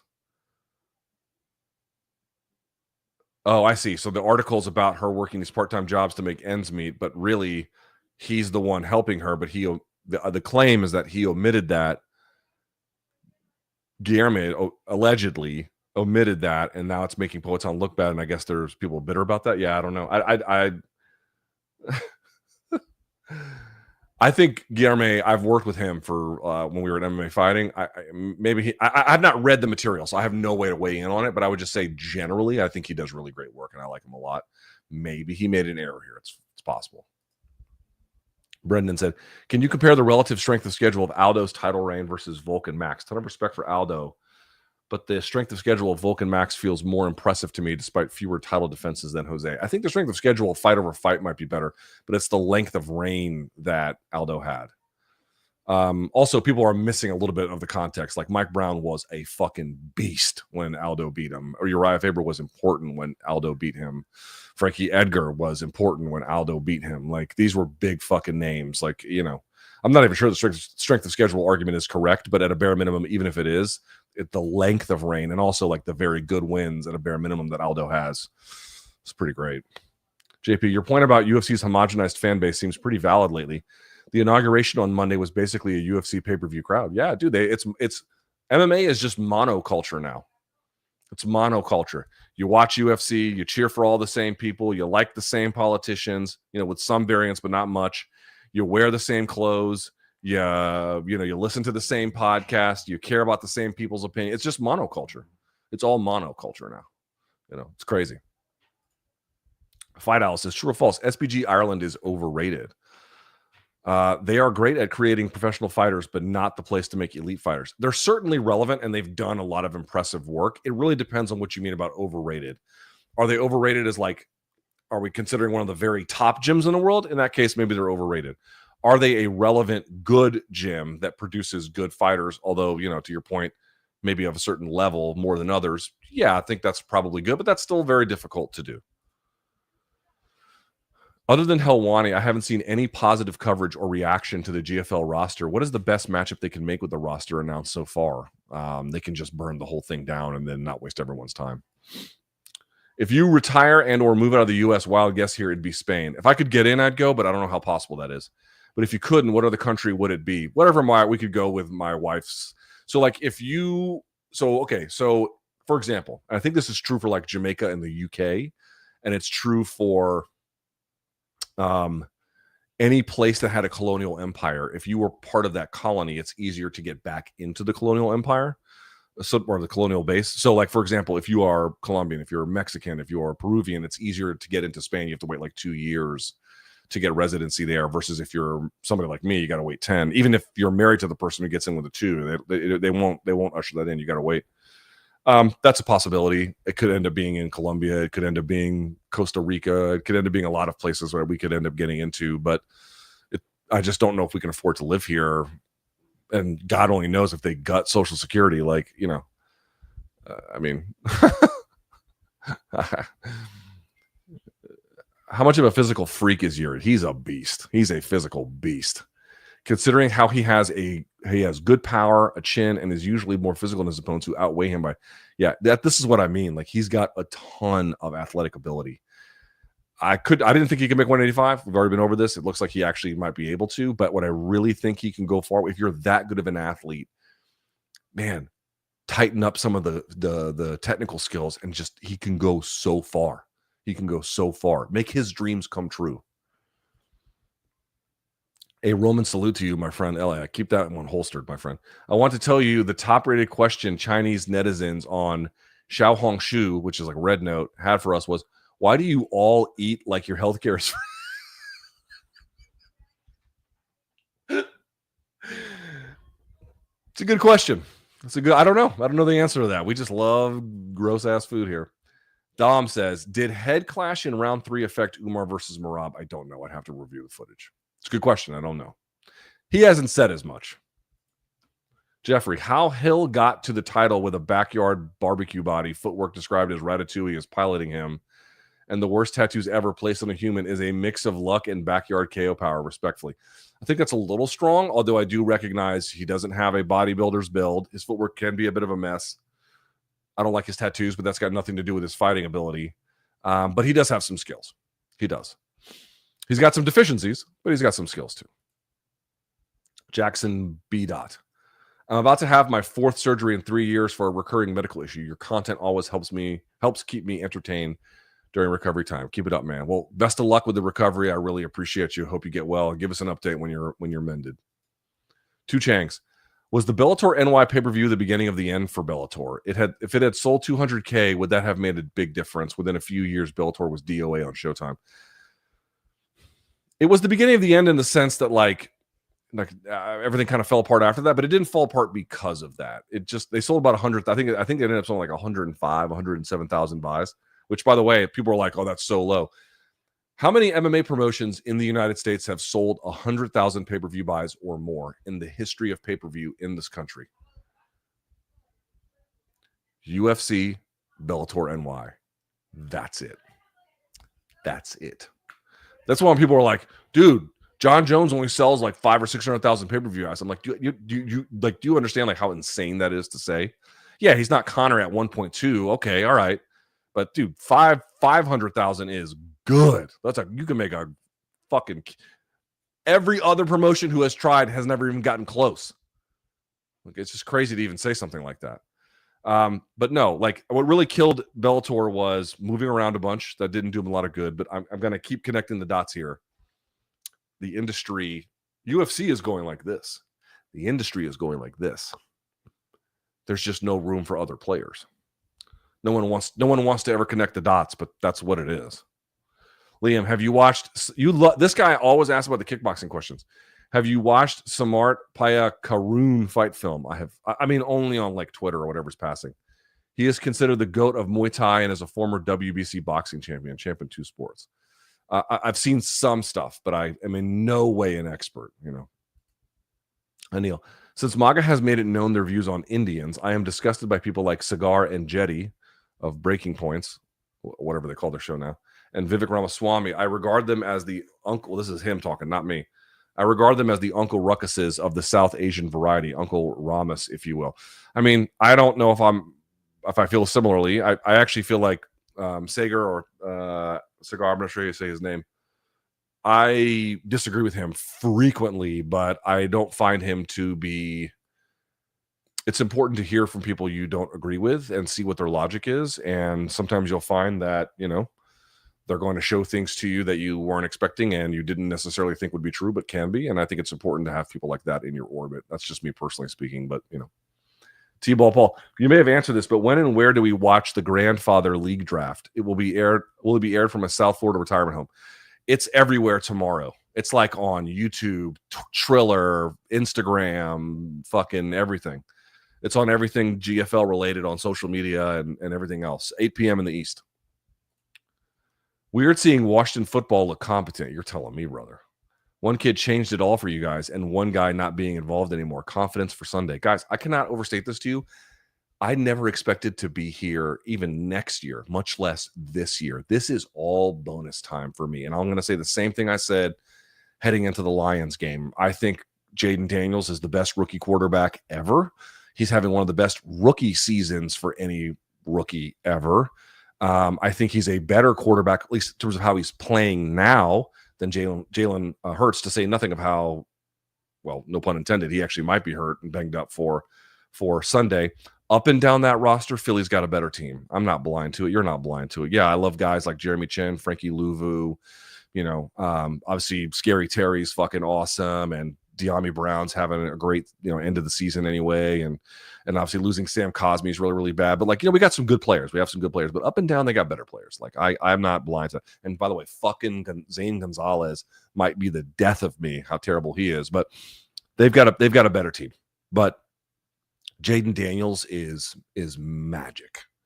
He's magic. He's so special. He's so much better than I had high hopes for him, and these are even higher than mine. I can't even allow myself to imagine what's going to happen on Sunday. If the season ends, it is still the best season. Think about this. If they go out there and get blown out, that would obviously suck and that would hurt.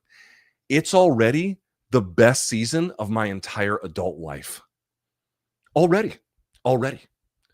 I don't want them to lose. I hope that they won't. I know that they beat them. Well, they lost early in the season. I think they're a better team now, and they had to play Pickens the second time because Hurts got banged up. But who knows how ready he's going to be for that? And obviously they got Barkley too. They got a good ass team. Like the Lions, they had a good team. I respect. I like Philly as a city. I mean, their fans are kind of fucked up, but I like Philly as a city. I respect the Eagles. They're a good team. You know what I mean? I really do. I recognize how good they are. But Jaden Daniels is special. He's already over-delivered. There's no way for me. I can be sad about what happened in the game, but I am so freaking excited about the future and what it portends for the next 10 years. It's everything I ever wanted. It's the best season of my adult life by a million miles. The last time they were here, I was 11 years old. I was 11 years old. Dude, what is if you're a fan, what is there to complain about? H-Dog says, I'm Black South African, and that Australian asking about Afri Forum has no clue what he's talking about. Well, there you go. That's what I'm saying. I don't know what any of this shit is. You guys are asking me about questions like what's going on in South Africa. I have no clue. I have no basis of knowledge. So there you go.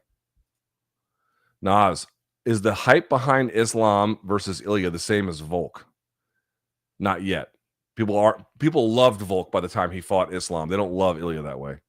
The wins don't seem to hold much weight anymore. Surely a few wins over the top 7 is worth more. I don't know about that, but the hype isn't there yet. No. Neil, sometimes I have to stand back and realize DDP has a belt. The guy who struggled with Derek Brunson, Tavares, and Trevin Giles beat Whitaker, Izzy, and Old Sean. This is why I don't completely dismiss DeRitter. He is the grappling version of DDP. Yeah, but I don't think he's as durable. That is one difference for me. GTM says, is your audience demo distinct from others in MMA? I don't know. I've never seen anyone else's demo breakdown.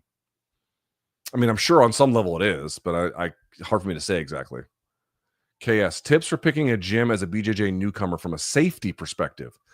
Interested in starting, but worried about reckless training partners and instructors. This is actually an easy one. Well, okay.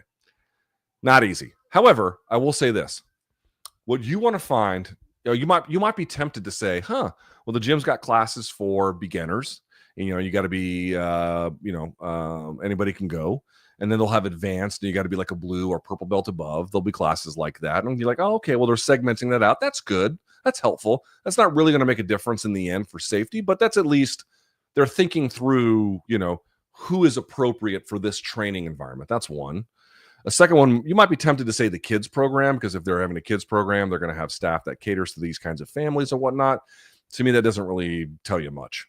I think what you're actually looking for, and I'm being dead serious about this, I'm not telling you to attend these classes. It's not what I'm saying, although it depends of who you are.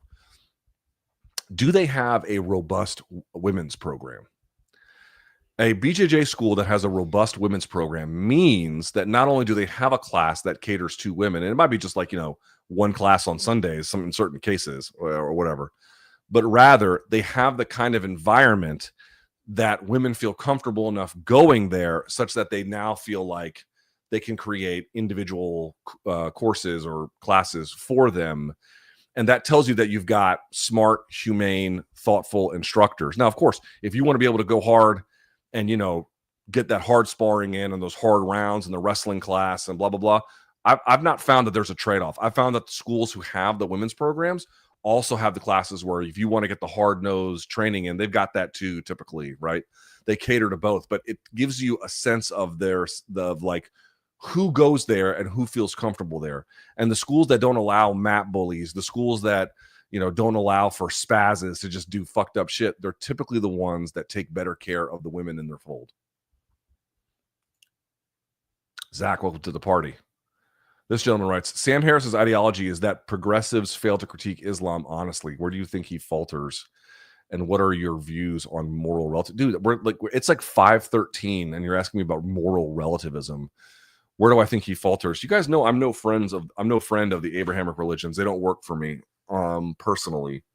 But it is very, very difficult for me. I mean, this is the same. I saw this earlier. Here's a sort of a classic example.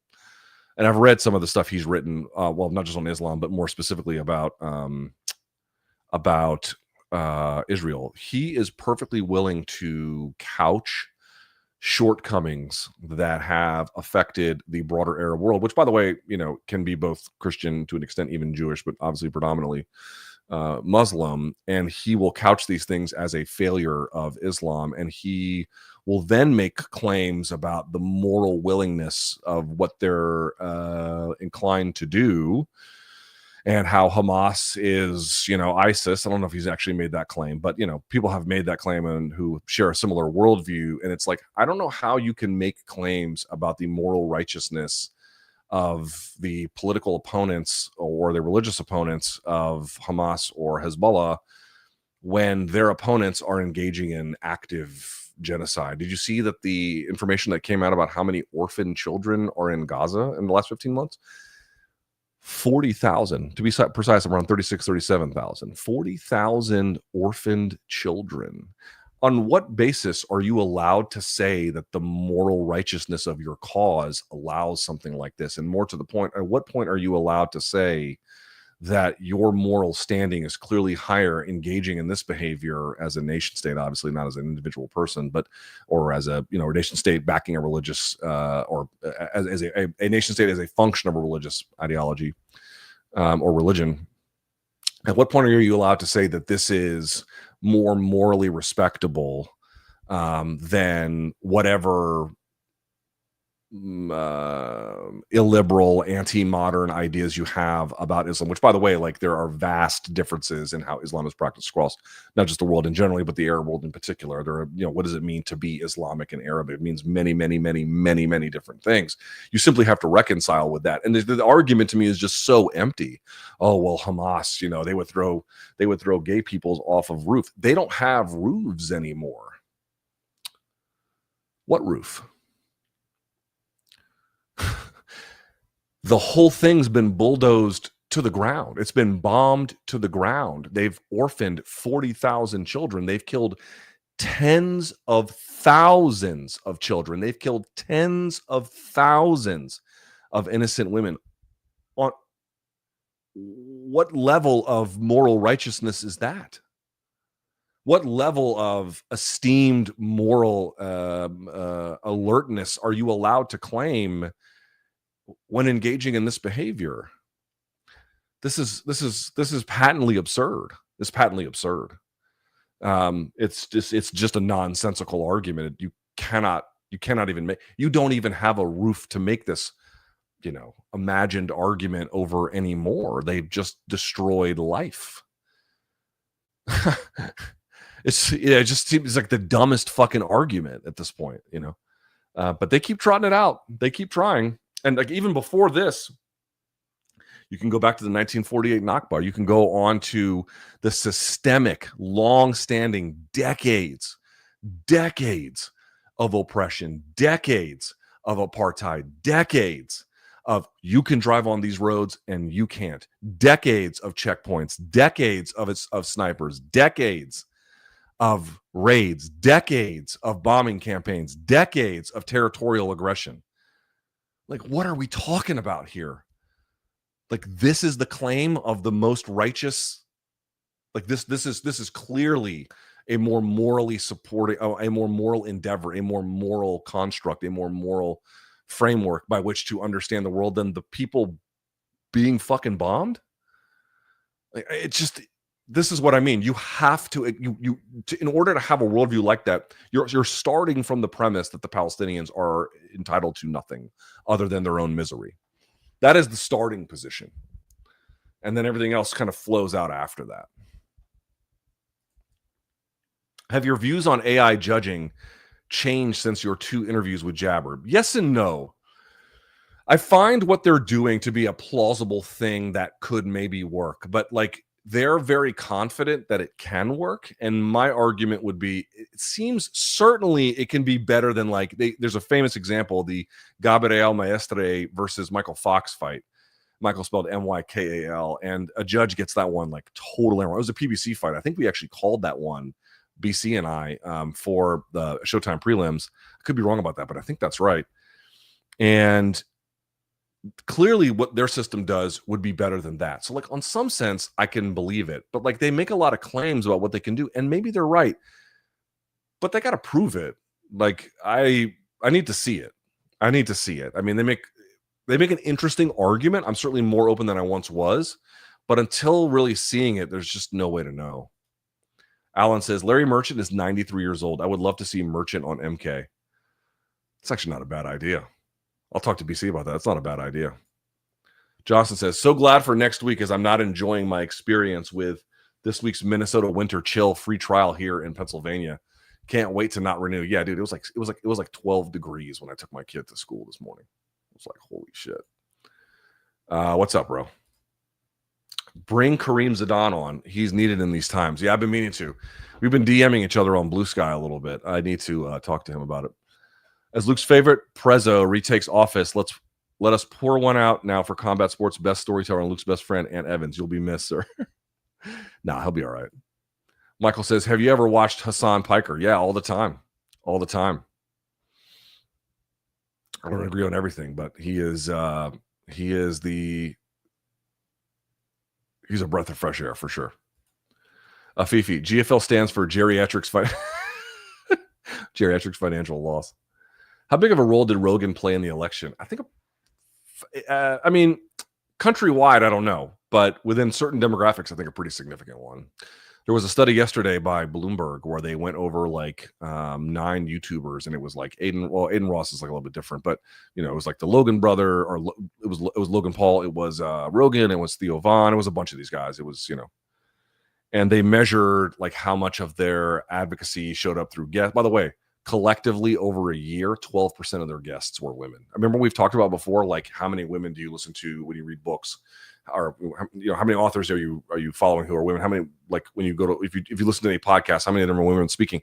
Again, you don't have to like make it 50%. That's not what I'm saying, but like, just kind of inventory how much of it is, and like, if you're around like 10 or 12%, you might have some rethinking to do, but it's not a hard number. But the point I'm trying to make is they measured like, how much of their conversations revolved around hot button issues, trans stuff, immigration stuff, the kind of things that were, I think, largely winning issues for the GOP this past electoral cycle.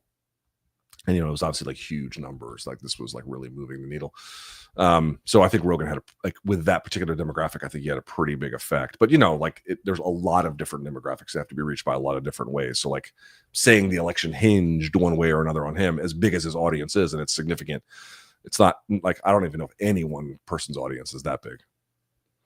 Congrats on the Commander Cinderella run so far. Not a crazy NFL guy, but it's great seeing tortured sports fans finally get a chance in the light. Just wish they'd pick a less generic name. They need to change the name, and there's still some dopes in this fucking city who want to go back to the last name. And I'm like, dude, can we just fucking move forward for once? But, in our current climate, who knows? Given the prominent presence of tech billionaires such as Musk, Bezos, and Zuck, Cook, etc., at President Donald Trump's inauguration, what are the implications for our democracy? Ask yourself something here. People call them tech billionaires, but it's a little more complicated, or a little more interesting than that. Musk, Bezos, Zuck, Cook to a lesser extent, but the other ones, and also you forgot Google CEO as well, and TikTok. He got the attention merchants. He didn't just get tech CEOs. He got the attention merchants, the people in tech, both on the social side and then how they want you to spend your time online. These are the people that are trying to. These are people that are trying to spend your time, and also like Prime Video and everything. These are people who are trying to control your attention span and your attention dollars, so to speak, online. That's who he had. Like, he didn't have, I don't know, like some kind of industrial company CEO or, anything else. Like, it was all guys in the attention and information and, that kind of a media economy, essentially. That was the part that he surrounded himself with. That to me tells you like a lot about the priority and what matters. How many Luigis are going to rise to the ashes once the insurance companies delay and deny people's life insurance from? I think the next several years are going to be sketchy as shit, independent of like who's in office. I mean, like, we're going to be in for a very volatile time. If you had a choice of working terrestrial radio and traditional broadcasting 90s versus what you're doing now, what would you choose? I choose the 90s every time. I'm in an impasse when it comes with tech development and mental health. Well, I'm sorry to hear that, but I would choose the 90s. Why? It was like, if we were in the 90s, I could ride that gig out the rest of, and I was like this age, I could ride that gig out the rest of my life. I can't ride this gig out the rest of my life. I have to have a plan for what comes after this. I don't know what that is. I don't know if I need to make a plan today, but jobs lasted then. In 2007, we were all trying to get ESPN and Washington Post and SiriusXM always to like make these MMA jobs, and then they did, and then they just lasted like 10 to 15 years, and now they're all going away. It's fucking insane. You've opined on his stand-up. Could you give us a brief overall assessment of Jiri's ground game as it stacks up against potential opponents like heavyweight? I don't have enough committed to memory to tell you. I don't recall it being super impressive, but I don't know. I can't say. I'd have to really review it. Hear me out. Jan is higher on the bantamweight GOAT list than Aldo, the guy he lost to twice. Realistically, they're 1-1. They're not. They're 2-0 or whatever it is. 2-0. Yeah, 2-0. And wins over Song, Figgy, Aldo are better than wins over one-arm TJ Munoz and Cejudo coming off of a 2-year layoff. Both have wins over Cory.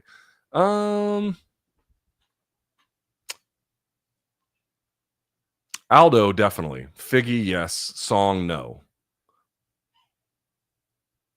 But I see what you're saying. I don't think that's the craziest argument. GOAT, I don't know, but maybe slightly higher. I could maybe see that. Alan W says GFL will be broadcast at from the village. Jeffrey says, saw Bobby Knuckles get annoyed with DC posting his jawbreak. I did. Whoever asked that was very, very smart, very prescient. When they were like, I think it's a little fucked up that he's releasing that. I mean, I don't think DC meant to be a dick about it. I really don't. I don't think he's that kind of a guy.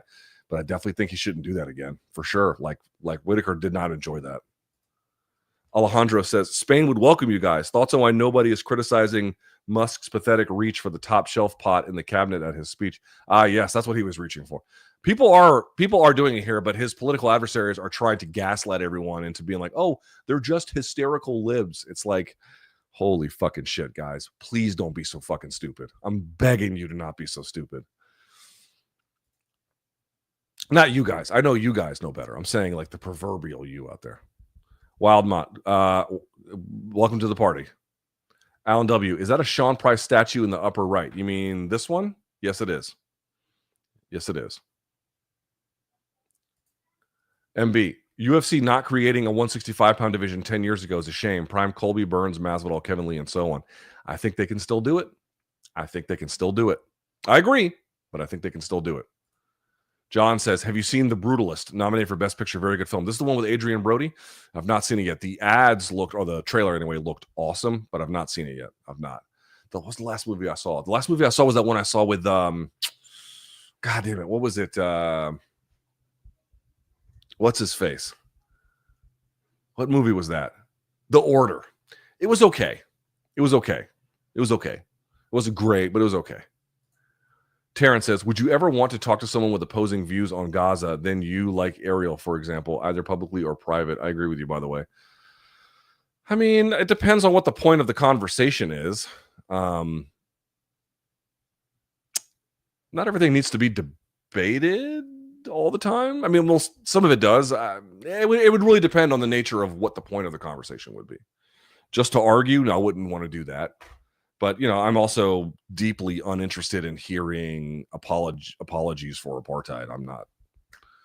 There's like not much you can say to me. Oh, hey, Luke, have you been over there? I've been over there, motherfucker. I wouldn't go anymore because they'll stamp it in your passport and then you can't get into Lebanon. And I don't want to do that. Like if you go to Lebanon, if you even have a stamp that says you traveled through Israel, they won't let you in. They'll tell you to go fuck yourself. So, between that and not wanting to contribute to their economy, there's a few reasons I would never go. But, depending on the nature of the conversation, there's a possibility of it. All right. We have gone on for quite some time, 2.5 hours. Thank you guys so much for watching. I really, really appreciate it. You are the best. Do you want to see? I might do some GFL draft coverage. I might go live for it. I don't know how I'm feeling about it. I was thinking maybe I might go for the PFL, but they've only got like 2 good fights on that card. I don't know how I feel about that. So I'm maybe in a way early in the morning. Stay tuned. You might get some live coverage tomorrow or Saturday. We'll see. I owe that guy. Best fight ever in each weight class. We're going to get that out as soon as I possibly can. But thumbs up on this. Hit subscribe. Thank you to all of you. I greatly appreciate it. You can always email me, LukeThomasNews@gmail.com. And until next time, boys and girls, you know the drill. Stay frosty.